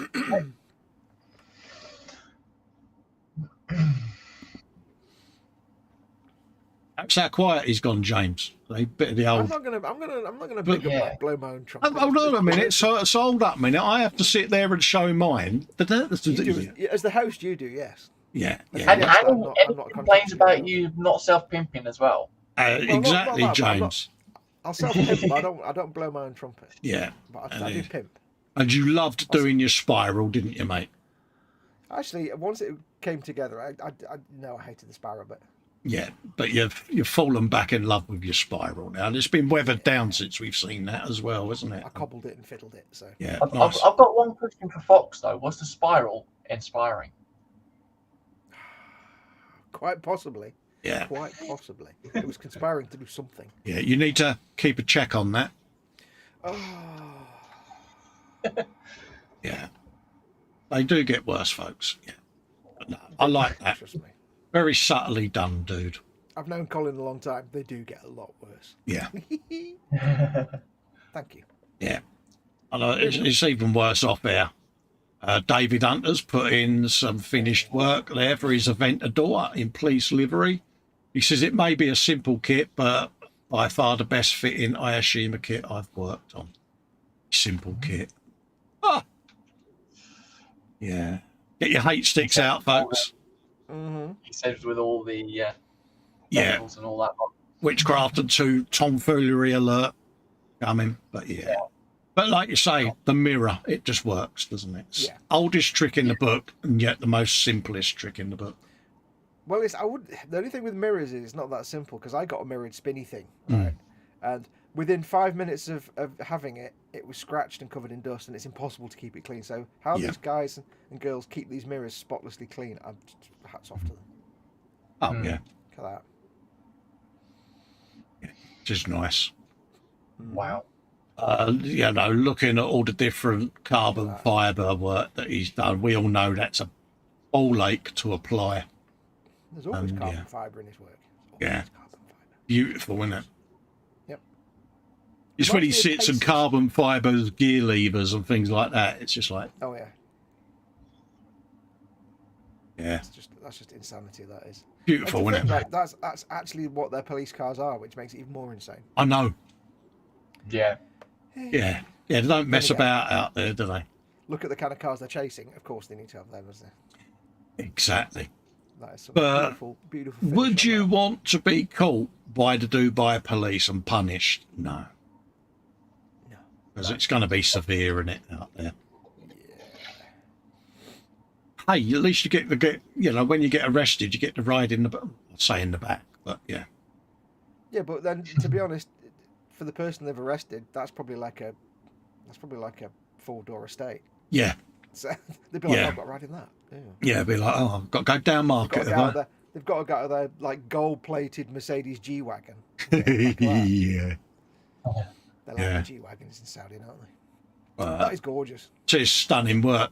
Yeah. You know, Gorgeous it's work, isn't all it? day long I can look at his work. Mm-hmm. I was saying earlier, I am a fanboy of his work. It's that simple. Airfix Shackleton AEW2 was from the budget modeler. There's a bit on the YouTube of an upcoming build that he's doing there in 70-second scale. 70-second scale, yeah, that's, yeah. I wonder if that's the original old kit or or a modern new one. I'm getting guess it's an old tooling, isn't it? Yeah. Yeah, they always look really good, but they take a bit of work to get. Airfix old tooling in 70-second scale. Yeah, a bit of work involved, but they can look good when you put the effort in. Absolutely. We've got a poll there. Should Dave use carbon fibre on his Skyline at the moment is 74%. There you go. Who voted no? That's gonna be Dave, isn't it? That voted no. Yeah, that'll be Dave. Yeah. Like one single vote, probably. Yeah, that'll be Dave. Yeah, it'll be no. I'm not doing it. That's more on the Thunderbird too. Definitely needs to be painted up in the Man in the Eye Castle. Yeah. Yeah. What have we got here? Joe McCaslin has shared a post. This is the scratch built tank interior that he's doing. A bit more progress on that bad boy. Now this is insanity. It is, isn't it? Hand cut styrene and network cable. I'm going to guess it's 1/16th scale, or is it 1/35th? I think it's 35th scale, mate. Gee. Yeah. Judging by the size of the squares on the cutting mat, yeah. 35th, and he's been using Cat5 phone line cables, that sort of thing, to do all the piping and old bits of styrene and greebles, and yeah, it's really has come together. See, scratch building is one thing. Yeah. But scratch building is something that actually exists. Yeah. A whole different arena of. Takes it to a new level, doesn't it? Oh yeah. It's like, how's he made that the big like drive shaft cover, the big round thing that looks like a Saturn V rocket engine? How's he made that? Exactly. Unless it is a Saturn V rocket engine. Yeah. Looks like he's done sections of brass tubing or styrene tubing and warmed it up. Yeah. Again, it's just, to sit there with a tank without interior and photographs and go, I've got to make this of this. Yeah. And then the amazing thing is, though, it'll put the top on and no one will ever see it. Yeah. I mean, you can leave the top off the turret, but the interior... He's been putting cutaways in so that you can have a looky-loo inside, but makes sense. But yeah. Look at that. Yeah, we've been lucky enough to watch this from sort of conception all the way through, and it's just just takes it to a whole new level, doesn't it? I love it. Yep. Yeah, definitely worth. Incredible. Yeah, I think you would find scratch building once you've done it. I think you'd find it okay, Fox. I really do. Well, the thing is, I mean, I did start doing little bits with my plastic card making bits and stuff, and I fully enjoyed that. Yeah. That's that, adding little bits of plastic card to cover up bits I've done wrong, but that's how it starts. Yeah, I mean, eventually I might do, but scratch building something that's actually accurate and exists. Yeah, that's the hardest thing. That's out with the vernier gauges and all of that lot. Then, God. Ooh. Can I scroll up? Roll out, scroll down to the barrels. Yeah, this is what we've been building on the E-Models streams each week, folks, over on the E-Models' YouTubes. And I've got to sit and show my own work, which is really cringeworthy, and I hate every minute of it. That's a little truck that I've been building, little ICM truck. What's that about? A few weeks back now, that one? Yeah, it's a few weeks back. Yeah, that was literally just resting the barrels on and that. So yeah. You've got going on. So yeah, it's coming together quite well. See, I reckon. Yeah. With that, like once you've got your matte coat on the truck and everything else, I don't think you'd need to put a matte coat on the barrels. No. Because wood has that, unless you want them to look like old and like, they've been old and used and like they've kind of got a bit of mold and mildew and stuff on them. If you want them to be relatively new barrels, just leave them as they are, but put a gloss on the metal. Yeah. Because the metal would be shiny, the wood would have a sheen to it, and the rest of the truck would be matte. But if you wanted them to be really old barrels, you'd matte them and put green on them and stuff. But yeah, I think you've got. They wouldn't even need a matte coat. What was that? You wouldn't need a matte coat. I see what you did. I see a barrel through that one. But no, this was and scratched on wood grain with a Tamiya panel line scriber, and it's just giving them a bit of character that they lacked in the original kit. So yeah. I can't believe they did barrels and didn't put any wood grain. Yeah, and obviously a bit of a worn patinaed paint job. You like that word, don't you? Patina. Patinaed, yeah. It's my word of the year, mate. Painting patina. Yeah, I love the scratches. You've done good with those. Yeah, it's different. So you plugged your own stuff. Get it. Plug. You go, door open. Albert sitting in there with his bottom lip out because his boss has told him off.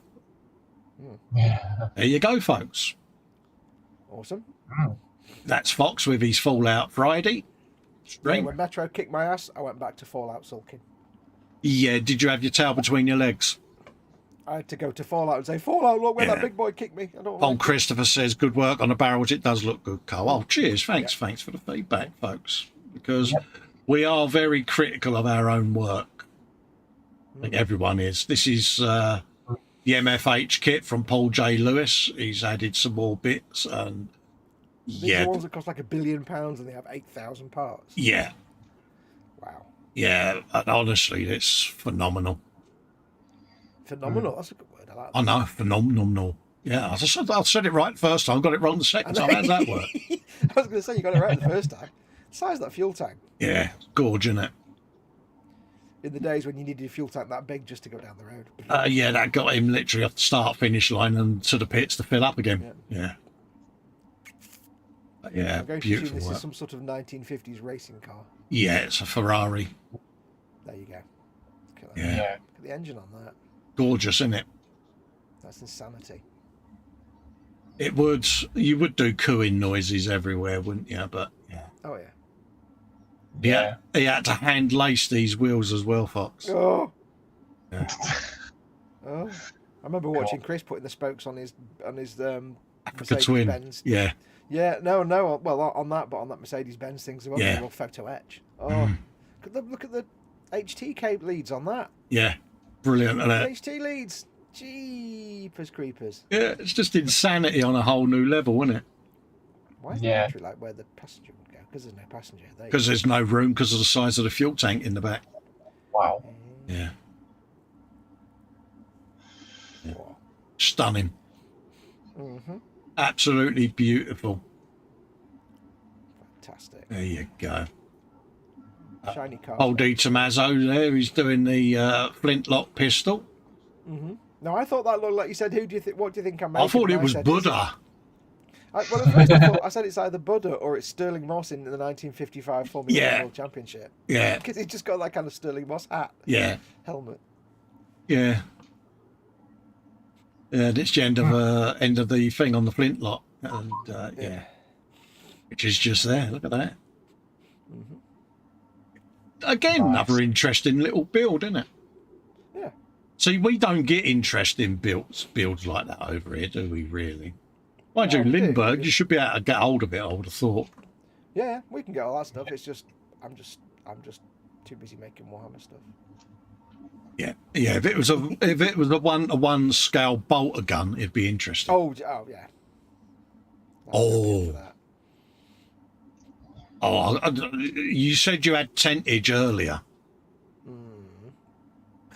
I've got to give you more tentage now. Okay.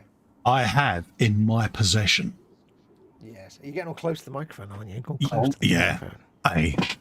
A full 1-to-1 scale set of STL files for a bolter gun.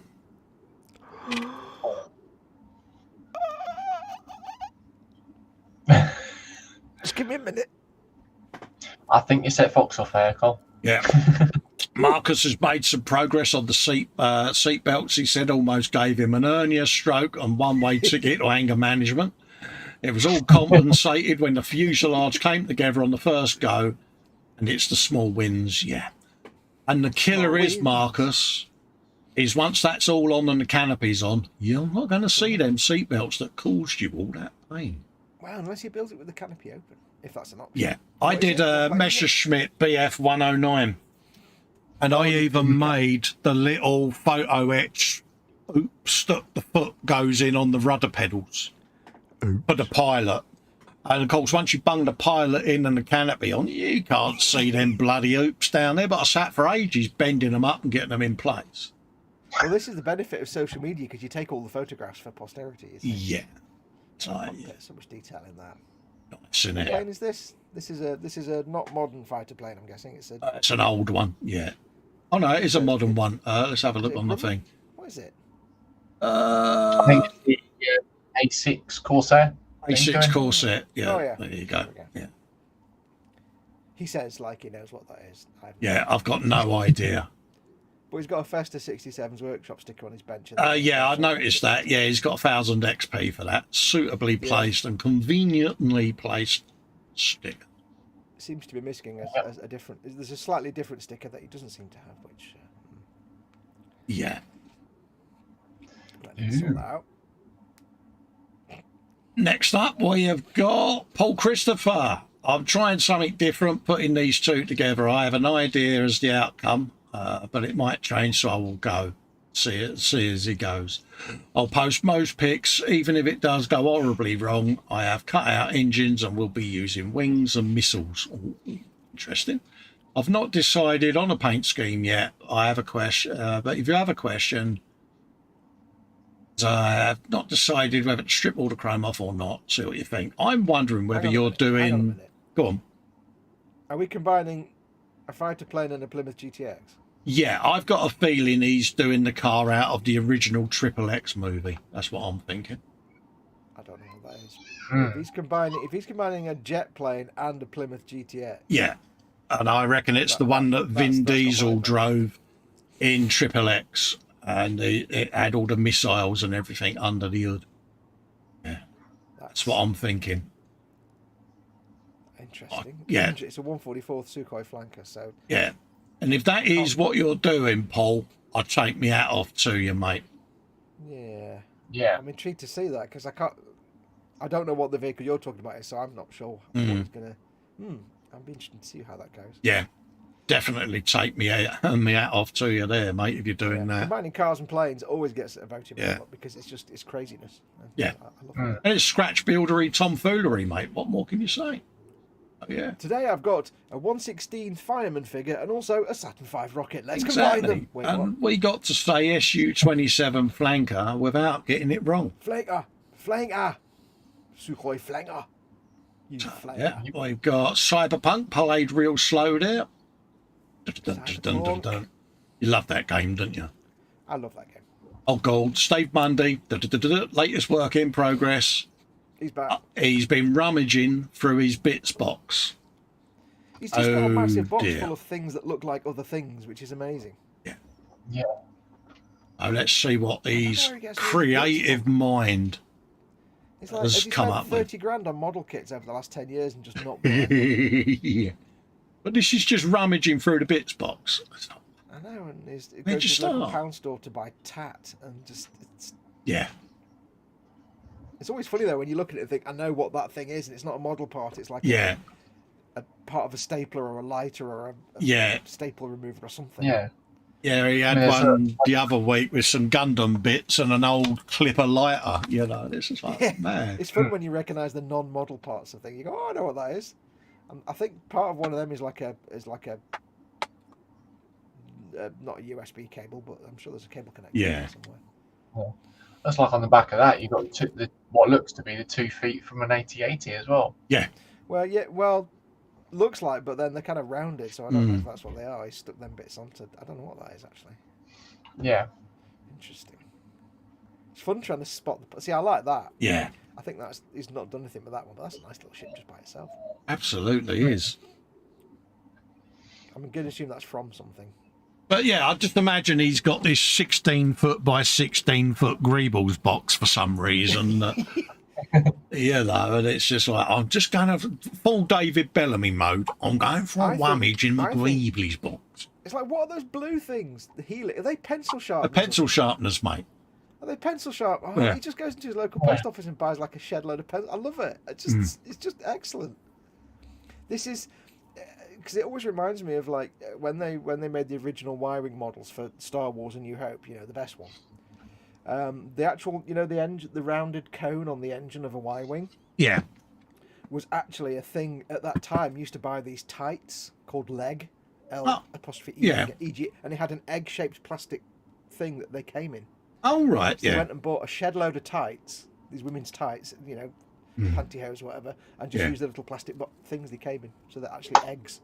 Keith says he's got to go. Thanks for the stream, Cole. Really enjoyable. Take care, all. Yeah, no worries, mate. Thanks for coming in, Keith. Always a pleasure, mate. I think that what Steve does is he buys like a model and then he cuts all the parts off the sprue and then he just dumps them into the big box of bits. Yeah. And then he puts the sprue in there as well as just plastic. Well, this is it. I mean, he went out. Well, you've only got to look at the Warlick. He has basically bought an Orc Stomper, cut it to pieces, used various bits from that and a Bane blade, and it's like, it's mad. That's half your mortgage payment right there. You know, he won that kit, didn't he, off E-Models, and we all looked at each other and went, yeah, we know where that's going. It's going in the Greebles box. I think when he finishes painting whatever that is, he should repaint on the eyes, but get like some decals of shark eyes. Like you get on fighter planes and put them on the front. Or just keep bobbly eyes on the front. Yeah, got to be done. They always have this No Man's Sky look to them. I can see the back of a storm wolf there. Yeah. I just recognised a bit, haven't I? Oh no, it's the back of a... I can't quite tell. It's not a storm wolf. It might be. It's when you see like Gundam parts and grills and things like that, and you're like, we all know how expensive them kits are to buy just on their own, and yet he's hacked them to pieces to make something else, and I love that. He's not afraid to do that. He really is a man who should have been born in the 1950s and be working at ILM in the 1970s making models. Yeah, anyone that's doing old school special effects for movies, he'd make a mint, wouldn't he? Working for them sort of places. This is literally how they made stuff. Yeah.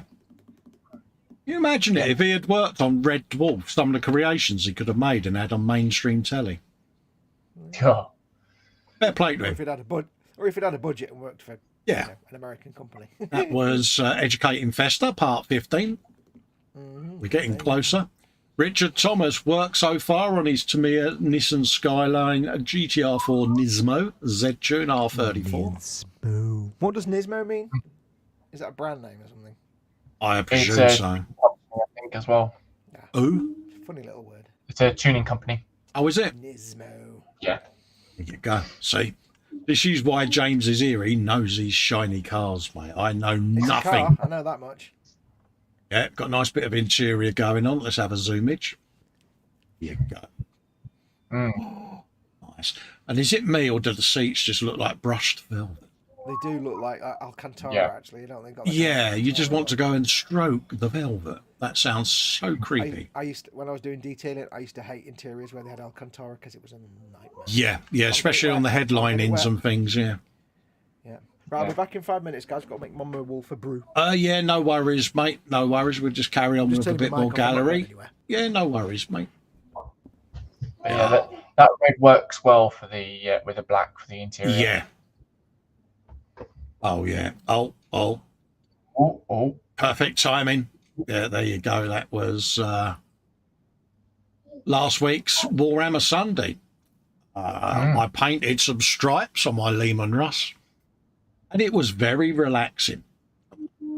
Very relaxing. And it's chipped and scratched the buggery, and you've got to have all of the weathering put on this yet. So, yeah. Nice. Jeff says Steve's got real Hollywood level skills. Yeah. I think anyone doing special effects, that sort of ye olde style stuff, would be in their element. Yeah. Today's Warhammer stream, Fox was from last week. This is Fox's Lehman Russ that he's been doing because we're doing the Educating Festa. So he's basically showing me how he does his paint. So we can add that technique. It's always nice to know more than one way of doing things. There you go. Yep. Coming along nice, and he's weathered down his stripes there, his hazard stripes from the week before. Rusted them down, thinned them down. There's rusting on the barrel. Bit of chippage. Or have chippage. Oh, yeah. That's what we've been doing. We'll be doing a bit more on them this afternoon.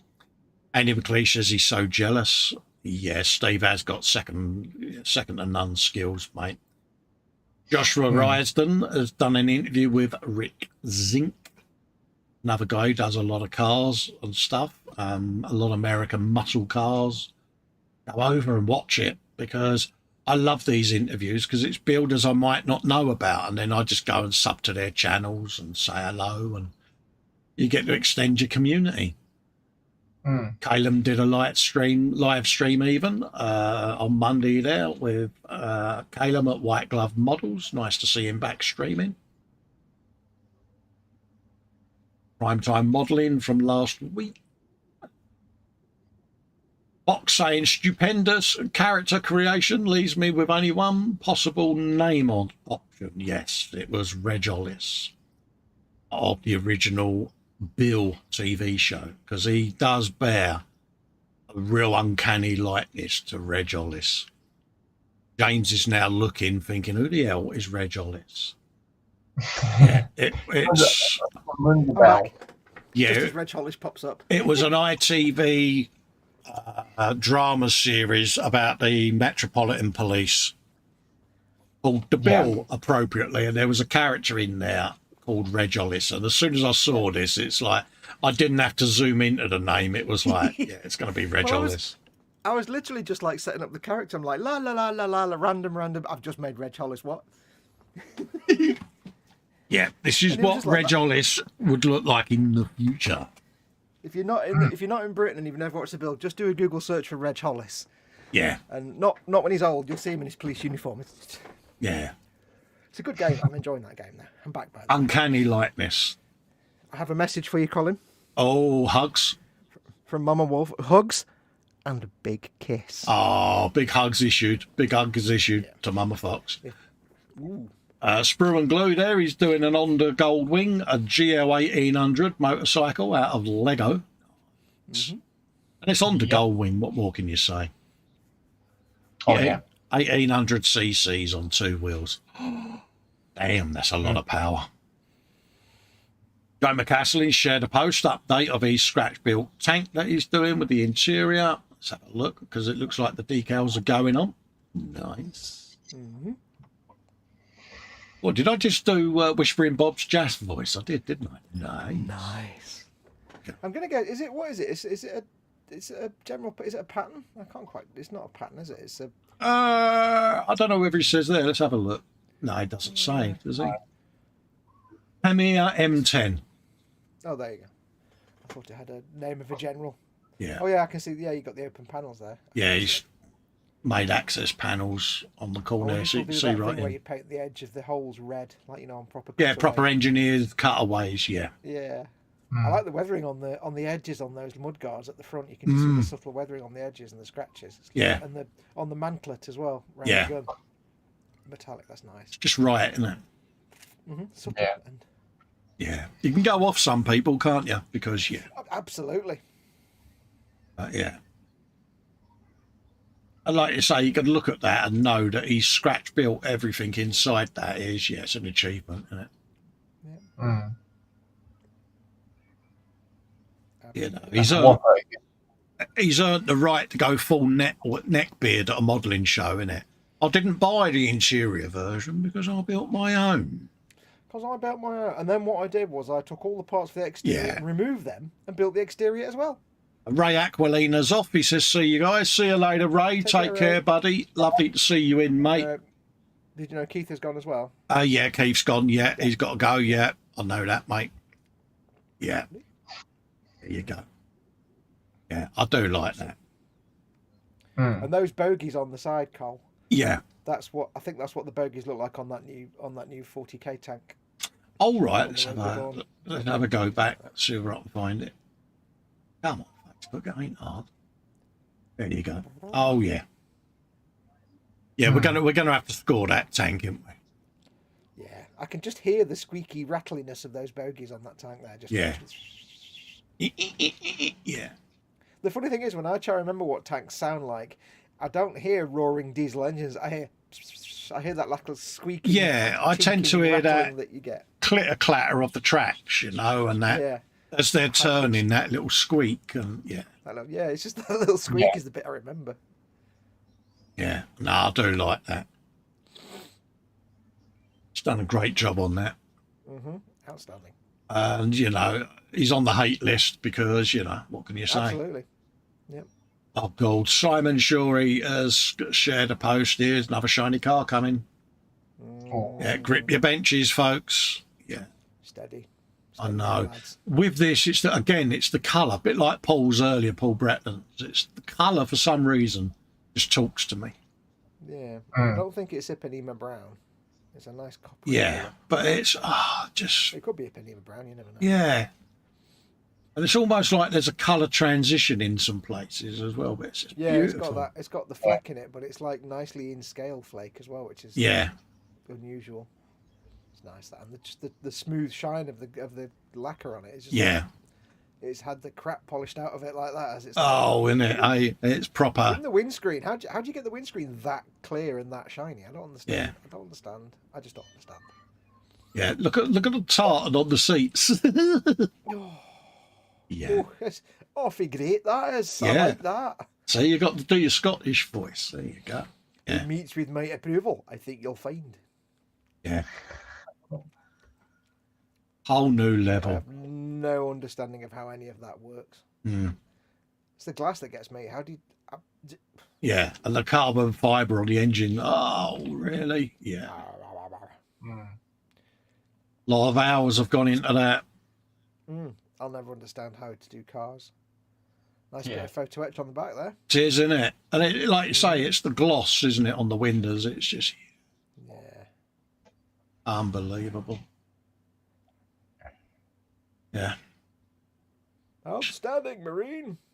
Shinier than a diamond in a goat's arris, that. Can you imagine doing all that and then when you put the decals on, one of the decals goes wrong? Can you imagine just getting to that point and then it's a decal that messes up? That'd be just like the worst thing in the world. How much sobbing can we cope with? Yeah. Or can you imagine you do all that and you're polishing it and you cut through to the primer and you're like, oh, I've done that before. Worst one is louvers, bonnet louvers. Because like you say, you can just be a bit too tough and you just start, and you're like, oh no. Yeah. I did that once in a customer's car, but luckily my boss didn't notice, so I just didn't say anything. Yeah, I had a socket fly off the end of a windy gun and go straight into a Mercedes S-Class door. Yeah, I put a little scratch on someone's car with I forgot to take my watch off, so it was a rubber strap and it just went across the and I nearly pooped myself, but then I kind of rubbed it off and it was just rubber smear. I'm like, oh, thank God. Yeah, you sit there and you're like, gulp. Yeah. Beautiful, mate. Absolutely stunning, that. It's nice. That was Fox saying he didn't have a thing for the Fallout Friday yesterday. Pimpage was done for the frolic by me this time. By you, because you remembered. Good girl. Yeah. Steve's been at it again. Again, they always look like something like No Man's Sky, apart from it's got legs. Yeah. I don't know how he does it. I want all of these ships in No Man's Sky. I've got a ship in No Man's Sky that looks like that. I just like to say he's got that 5-year-old child still, isn't he? And it's just, He certainly is buying all the Poundland shop toys. Oh, yeah. It's like a body of a digger or something that he's got. Doesn't it? Yeah. It's like if you go into your local pound shop, there's so many cheap plastic toys that are just unusual. Oh, yeah. And you look at them, you're like, oh, that's minging. But he looks at them and goes, oh, I can make something out of it. See, those leg bits, they're off a Armiger. Yeah. So that's bigger than it looks, actually. Yeah. And the Armiger's about 40 quid, so that's 2 Armigers in there. Wow. 40 quid just for the legs. Yeah. Yeah. And the gun. He once did an out-of-box build. Never. Yeah.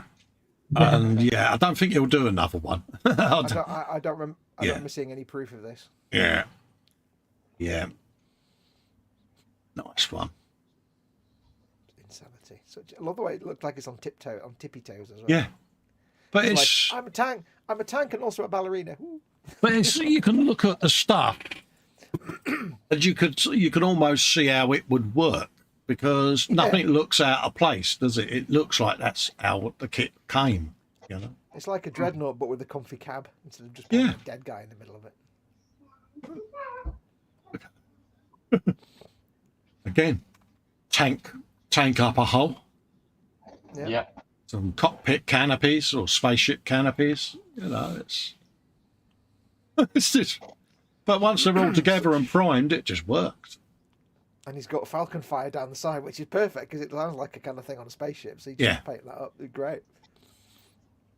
I assume that was like a plastic gun of some sort. Yeah, it looks like some kind of water pistol type thing, doesn't it? Like Yeah. a Nerf gun or something, doesn't it? Yeah. Just works though, bless him. You've got I love the asymmetry of the front as well. You've got like the cockpit off to one side. It's just yeah. Great. Steve, I hate you. Just shut up. Yeah. But also, don't joke. I've got two of these things actually. I've got a little. Yeah. It's when you sit there and you look at them and you can identify everything that he's glued to it. And then you sit there and you think, I'd love to be able to spend the day in his mind. Then again, you think maybe not. Yeah. There might be a downside to that. Yeah. That's Steve Spencer Beanie. He's doing Lego Friends All Show trailer, part 1. There you go. Doing a Lego build. Horsey time. Yeah, Lego's taking off now. This is Adam, the raging modeller, a squig for my girlfriend, as she wanted it painted like this. It's essentially a test piece for our Underworld Lizards warband. A few things I'll change, but nothing major. He's very happy with it. It's his first time blending. I love all the fluffy stuff on all the like the delicate flowers and things on the base. Yeah, we got to see this, didn't we, in the 24/7 chat? Yeah. Because Adam's in there, folks. Yeah, the 24/7. It's got a real kind of synth wave feel to the colour scheme. I love the fact he's eating a grot as well. Yeah, it seemed as if his little arms, his arms or his feet poking out. It's like, yeah, bless him. It just works. Because from the rear, it looks like a crab claw, doesn't it? Shape. Because I thought, why has he got a lobster claw? But it's not. It's just it's jumping. But yeah, it's he's the squig's feet, isn't it? Exposed. Yeah, he's just jumping. Yeah. I like it. It works. Yeah. You know, and yeah, done really, really well. I like the colour of the gums as well. And that. I like the way he's showing off with his musical score paper as well. Yeah. I'm very clever because I have musical paper. Yeah. There you go. I am the raging modeler, but also the raging bassist. Yeah, nice job. I remember seeing that in the chat. It was like, yeah, I like that paint scheme. You can't go wrong with squigs. Here we go. Oh, here we go. Paul Bretland over at Paul ISM. Alpha model 1/24 scale Aston Martin DB11. All kit details are at the bottom of the post. There you go. And when you see the fact that he's doing this, probably a kit a week, maybe 2 kits a week, you know, and it's to this level. Yeah, it's kind of want to get me blunderbuss out and fire a buckshot up his backside, because it's like, it's 6 months to paint one Beyblade, so yeah, but look at that, slapping paint on. Whoa. Isn't it? It's just absolutely insane detail. You know, now I know he'll spin round, put that in the cabinet with the other 111-12 beautiful examples, and it'll be, what can I build now? I'd never look at it again, and you're like... Yep. You can go off some people, can't you? You can. You know, I've got... Andy McLeish says Falcon Fire was a Nerf gun. Oh, there you go. Yeah. He also says Tank and a ballerina, all of a sudden Swan Lake and the Nutcracker became more interesting. That's what he did. Paul Tomasso's in, by the way. Hello, Paul. All right, mate. Morning to you. Morning, Dawn. You're both doing all right? Yeah, look at that. Unbelievable. Yeah. I'm going to have photographs of all the shiny car people on my dartboard so I can throw darts on. The amazing thing is, having worked on many Aston Martins over the years, the fit and finish of his interior on this model is probably 1,000 times better than the fit and finish on the actual Aston Martin. Aston Martin, yeah. Because actual Aston Martins are garbage inside. They're horrible. They're just so poorly made. So yeah, he's probably done a better job on his model. They got more rattles than a 1970s Morris Marina. I like the way he's got the little panel at the back of the shelf as well on the back, just like lined in. It's quite nice. Yeah. See on the little panel, the quarter panel there. Yeah, it just works, doesn't it? Yeah. Like an access panel for something. I can't remember what. Yeah. Knowing an Aston Martin, that is probably the boot space. It probably is. Yeah, beautiful. It's incredible. It is incredible work, and when you see the production line level that he puts the work at, Oh yeah. Beautiful stuff. Do you know what amazed me about Aston Martins? One of the ones I used to work on. I've never seen it before. When you open the boot, there was a thing inside, so you could open the boot from the inside. Oh right, yeah, little toggle. Yeah, just in case you were, for example, very wealthy and kidnapped. Yeah. In your own Aston Martin, you could get out the boot. Yeah. Because I said to the owner, I said, "What's that for?" And he said, "It's in case that I'm very rich and I'm kidnapped." I'm like, yeah, a lot of the cars on the American market have them in there. It's I think it's a mandatory thing now where you've got to have that ability to release internally. But yeah. Look at this. Steve Mundy says, sometimes my plastic wrangling causes people to get a bit precious. This may be such an occasion. Sorry, I am not sorry. That's you, like you with your AT-ATs. Like, don't care. It looks fantastic. Yeah. Look at the engines on the back. I know. There is an official variant of the YT that kind of looks a bit like that. So it's just, yeah. Sometimes it's good to buy a crappy Millennium Falcon. Yeah. Somewhere in there is a bog standard Falcon. You can just make the shape out, and it's just like, yeah. Every time I see one of Steve's build, the first thing I do is look round it to see if I can identify anything. We get to see a brief glimpse of the bits there. Oh, look at that lot. That's just a small selection. Yeah, it's just a smidge. I can't quite pick up on anything. Yeah. Unbelievable stuff. It's just insane. Mad. It is, isn't it? You just sit there and you're like, really? Yeah. But again, once that's all primed up. I'll tell you one thing I did do once, like in a little bit in the vein of Steve. I had the Mackie Raider, the Star Trek Voyager Mackie Raider kit. Oh, right, yeah. And the bit that went round the nose of it that had a big seam line, I got some cable ties, sort of like the cable tie things, and they were exactly the right width, so I put them round the edge to make a kind of grill effect. That was as adventurous as I ever got. Yeah, but hey, it works, doesn't it? It worked. Yeah, I like that. It's like, two bits from an helicopter model. It's just unbelievable, isn't it? But then he's made the bit on the other side fit the helicopter fuselage. It's like, it's just, it's like unless you had two helicopter kits, you just managed to make them fit. It's just, I love it. It's beautiful creativity in it, and that's Jeff the says thing. That Falcon will be right at home in one of the Star Wars movies. Absolutely. Yeah, absolutely would, Jeff. You're bang on. They were meant. Talking of zip ties, look. Yeah, he's done the same. He's put a zip tie down. That's what I did on mine. Yeah. On my bits of circuit board. It's just unbelievable. I've recognised a bit off a. No, I haven't. I know it's a Warhammer bit, but I don't know where it's from. It's just crazy.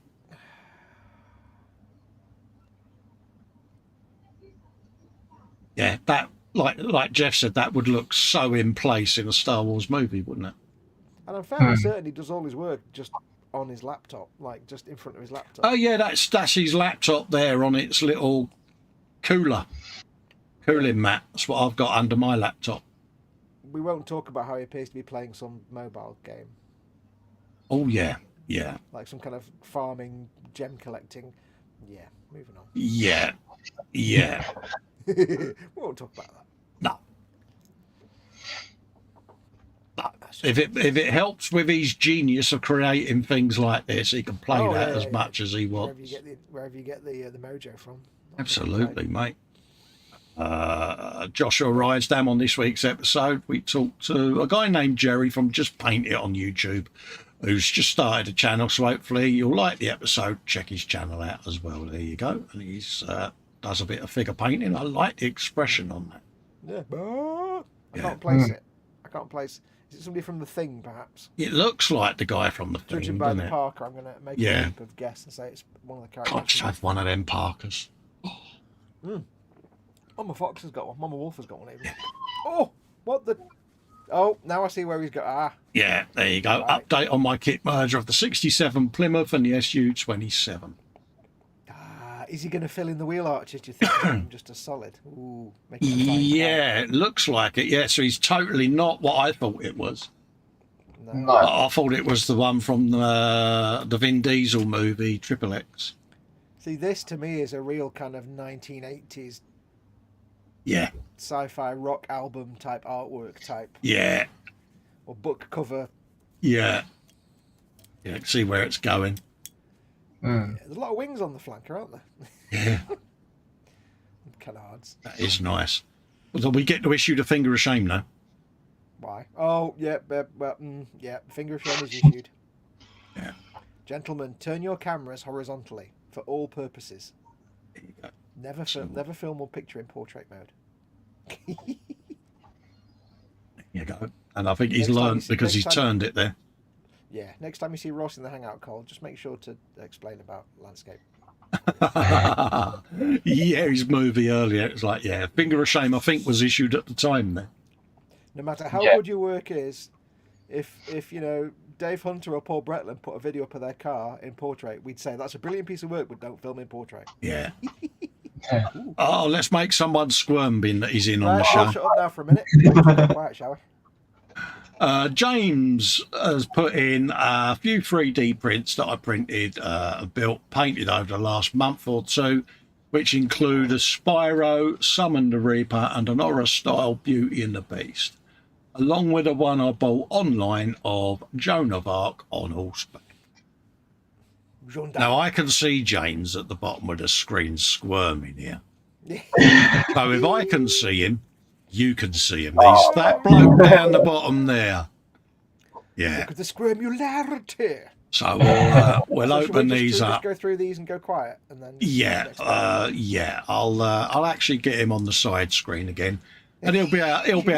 Oh, He yeah, can talk people through his build in the most gracious of ways because, And do you really think I didn't deliberately not plug my camera in? yeah, exactly. There you I know go, Colin too well, James. James. There you go, mate. Ooh, that's nice. Look at him squirm, folks. You're a git. I having been in the Zoom 24/7 with this guy many a late night, I know exactly what James wants to call me at this moment in time, but can't. One, because we're live, and two, I can imagine. Shania's upstairs. I Yeah. can imagine some words. Yeah, there you go, James. I'll take you off the side now, so you can There you go. squirm in the background, mate. That one isn't finished at the moment. There's Mhm. still a little more bits to do, but yeah. Yeah, So it's only more. and There's it's a bit left to do. it's Joan of Arc at the end of the day, mate, isn't it? Jean d'Arc. Oh yeah. Yeah. The Bobbin said about B3 Cynical Steve's build that he thinks it looks better than the normal Falcon. That is a compliment and a half. Yeah. That is, yeah. Yeah. You go. Next up. Boom. There you go. A bit more Joan of Arc. In some of that. Mm-hmm. And was this one that you bought, was it, or is this one of your prints as well, James? I can't remember. Yeah, this one was one that I bought off of AliExpress or something. Yeah. So, but yeah, it's all we used just Tamiya paint and Yeah. just dry brushing paint on the base. There you go. Some more work there. Look at that. Happy days. Yep.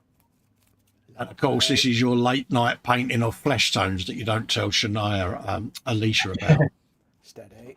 Oh, she knows about them. That's one that I did for Shania, for Alicia Yeah, in memory of her mum, basically. So, yeah. Yeah, it works well, mate. Mm-hmm. Like that. Oh, Spyro. Cute alert. Cute alert. Spyro. I never actually played. Have I played Spyro? I think I played the first one on PlayStation 1 way back in the day. Yeah. After that. Oh. And of course, James is only playing it because he's got a young daughter who's a mighty 4 years old, Fox. Your excuse Oh, that's the is? excuse, is it? My excuse is it was like 20 years ago and I was like 25. Oh, you're doing it for nostalgic purposes then. No, when I was playing, can- those are the only games you could get on game Yeah. consoles. I can admit that I did play Spyro when I was younger as well. Yep. So I only bought the Reignited trilogy, which is basically the same as the first three.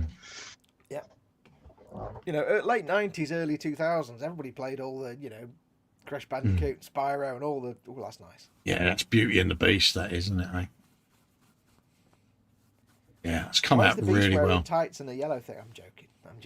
Yeah, that was also my first time in trying a bit of a blood and gore type thing as well. Yeah, and that's one of your own 3D prints as well, James, am I right? Yeah, so it's coming out well, mate. Yeah. Here you go.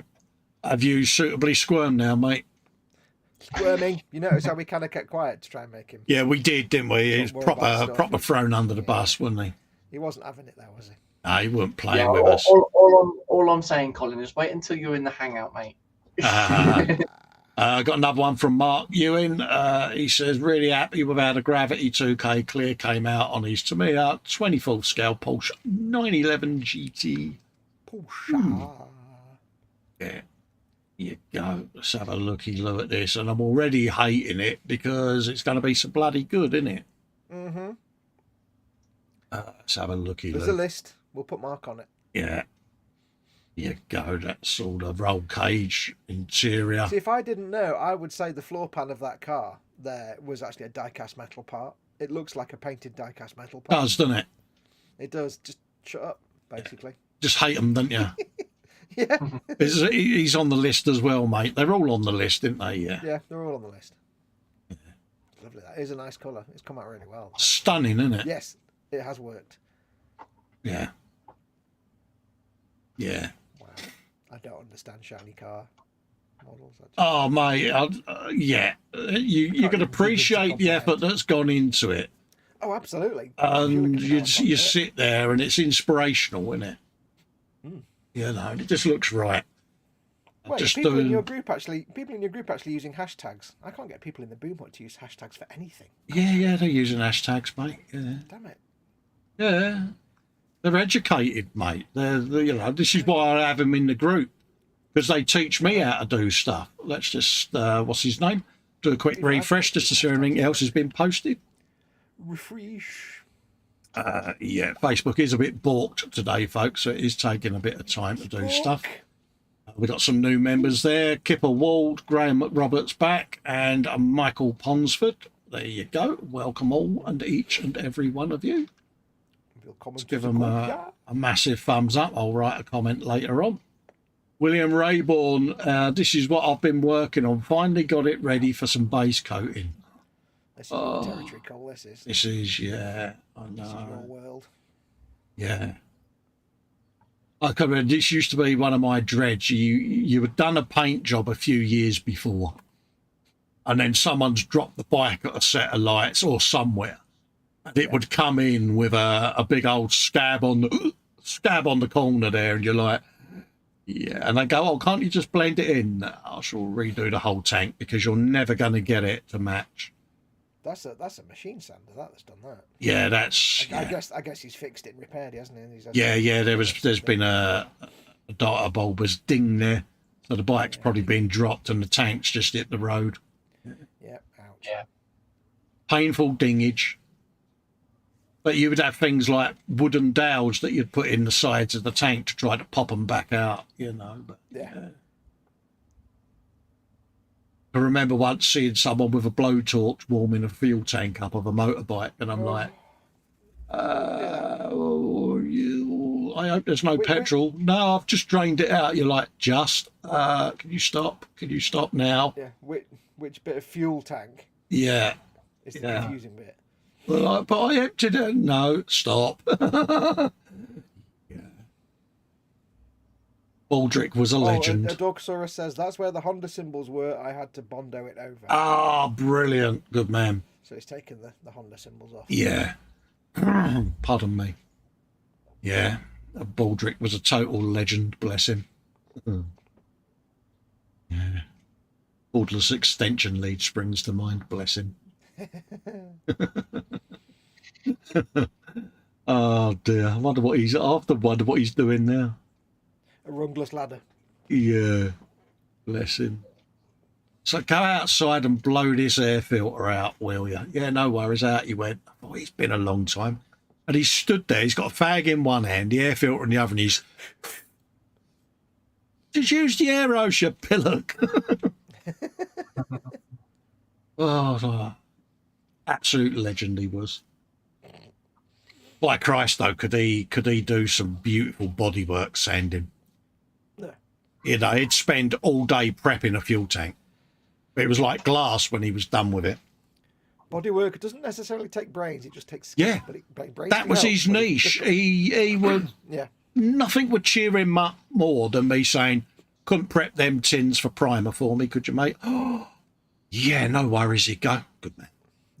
Yeah. You know, it's the same with frames. You know, you would TIG weld it. Also, you had the row of dimes effect with the welding. But I'd say to him, go over the frame for me. Do your usual, mate, before I send it off to powder coat. Yeah, no worries. And mate, and he was happy, sat in the corner there, mate, doing his thing. Happily. But yeah, electrical tools or anything like that, you had to really educate him with, you know, say, yeah, right, you really don't want to do this. Jeff says, great work, William. Must be tough getting that curve just right. McLeish says, please turn off the whoof. Baldrick, you idiot. Yeah, it's compound curves are some of the hardest things to get right, because no matter which way you turn them into the light, you need to make sure you're not seeing a ghost or anywhere. Yeah, you've got to sit there and like rotate them round. Yeah, props to you, William, mate, because we had to do a lot of work on a 1947 something or other, like a big old, like the 500-foot long American car. Yeah. We had to strip it down completely, do a few fillings, and then get it repainted. Yeah. And it's like, it was all compound curves, the whole damn car. And it was like, taking that back down to bare metal and then having to prime it and fill it. It's like, it took us weeks just to make sure there were no lumps. I so want to mock my boy for the pose he's got on that picture there. That's my eldest boy. That is. That was when he was out. He won an award at a London Film Festival, and this was when he was shooting the movie. So yeah, I so could mock him for that.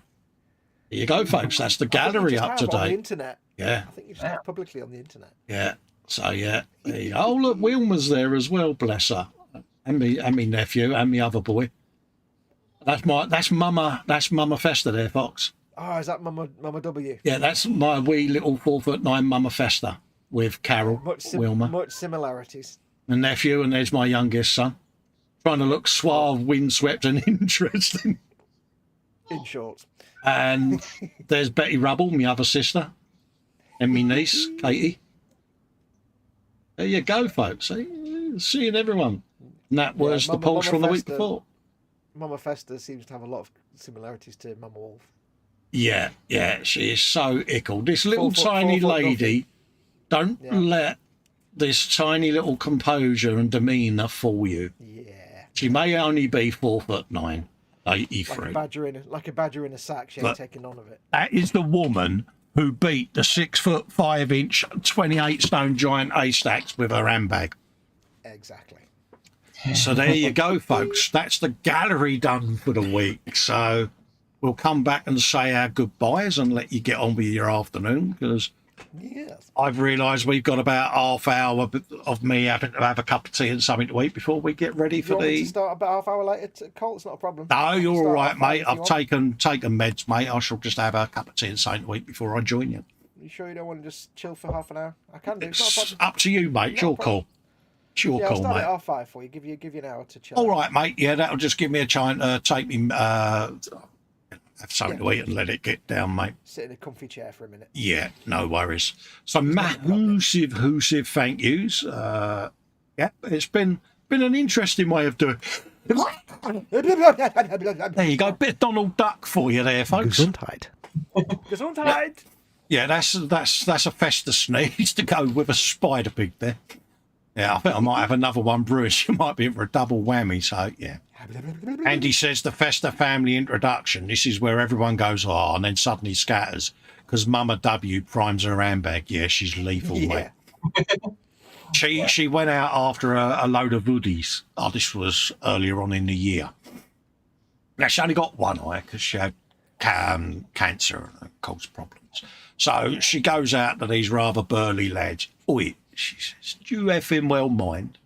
I am trying to watch a bit of telly and all I can hear is you flapping your bunny, mate. She said, turn it in, will you? Or I'll box your ears. Turned round, walked up her path, shut her door and went in.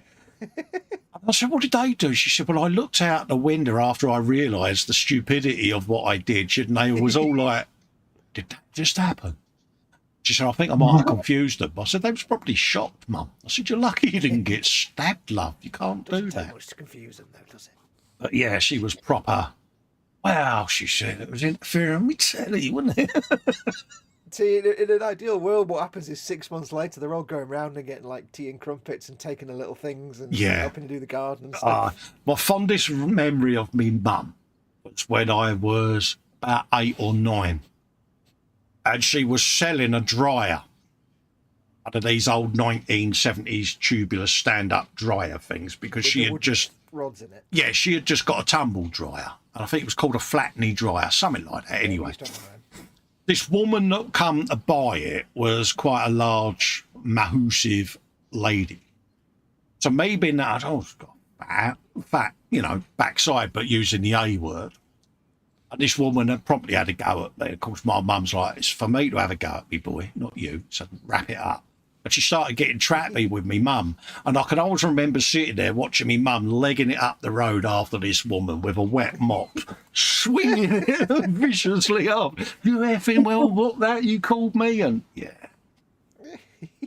yeah, absolutely brilliant. And my sister was a teenager. She called her a silly old cow. Now, my mum used to have one of them golf ball hoovers, the grey and white ones. Do you remember them?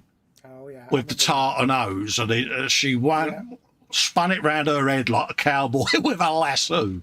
I'd launched it down the hallway as the cable was straightening behind it. Took my sister out like a bowling ball with a skittle, mate. That'll teach you for calling me that. And we remind mum of this when we see her. She's like, no. Yeah. The 1970s was a different time. Brilliant. 80s in, missed it all again, bless her, no worries. And Andy says, Mama W, a legend. She is, mate. She put up with me and brought me up or dragged me up. But yeah, been a different show this week. Been nice to have different guests on. It's something I might think of for the new year, actually. Just, have as many people on talking about the workers, make it more of a community thing. You never know. Keep an eye out. For the gallery show, you mean? Yeah, for the gallery show is just to have, like I say, all of us on or whatever, however to work it. I think it's worked quite well. Yeah. So thanks for putting up with my inane drivel on my own at the beginning. It was rather Billy no, mate. So thank you, James, for jumping in at the last minute. Yeah, no worries. Thanks to Ross if you're watching back, mate. Been a pleasure. And a massive thanks to all of you for tuning in, and we'll see you up arse 5. I don't get thanked. Fox's channel, there, who's just said he hasn't got thanked. Yeah, the black box there. Cheers for coming in as well. There, you feeling love? Are you feeling love?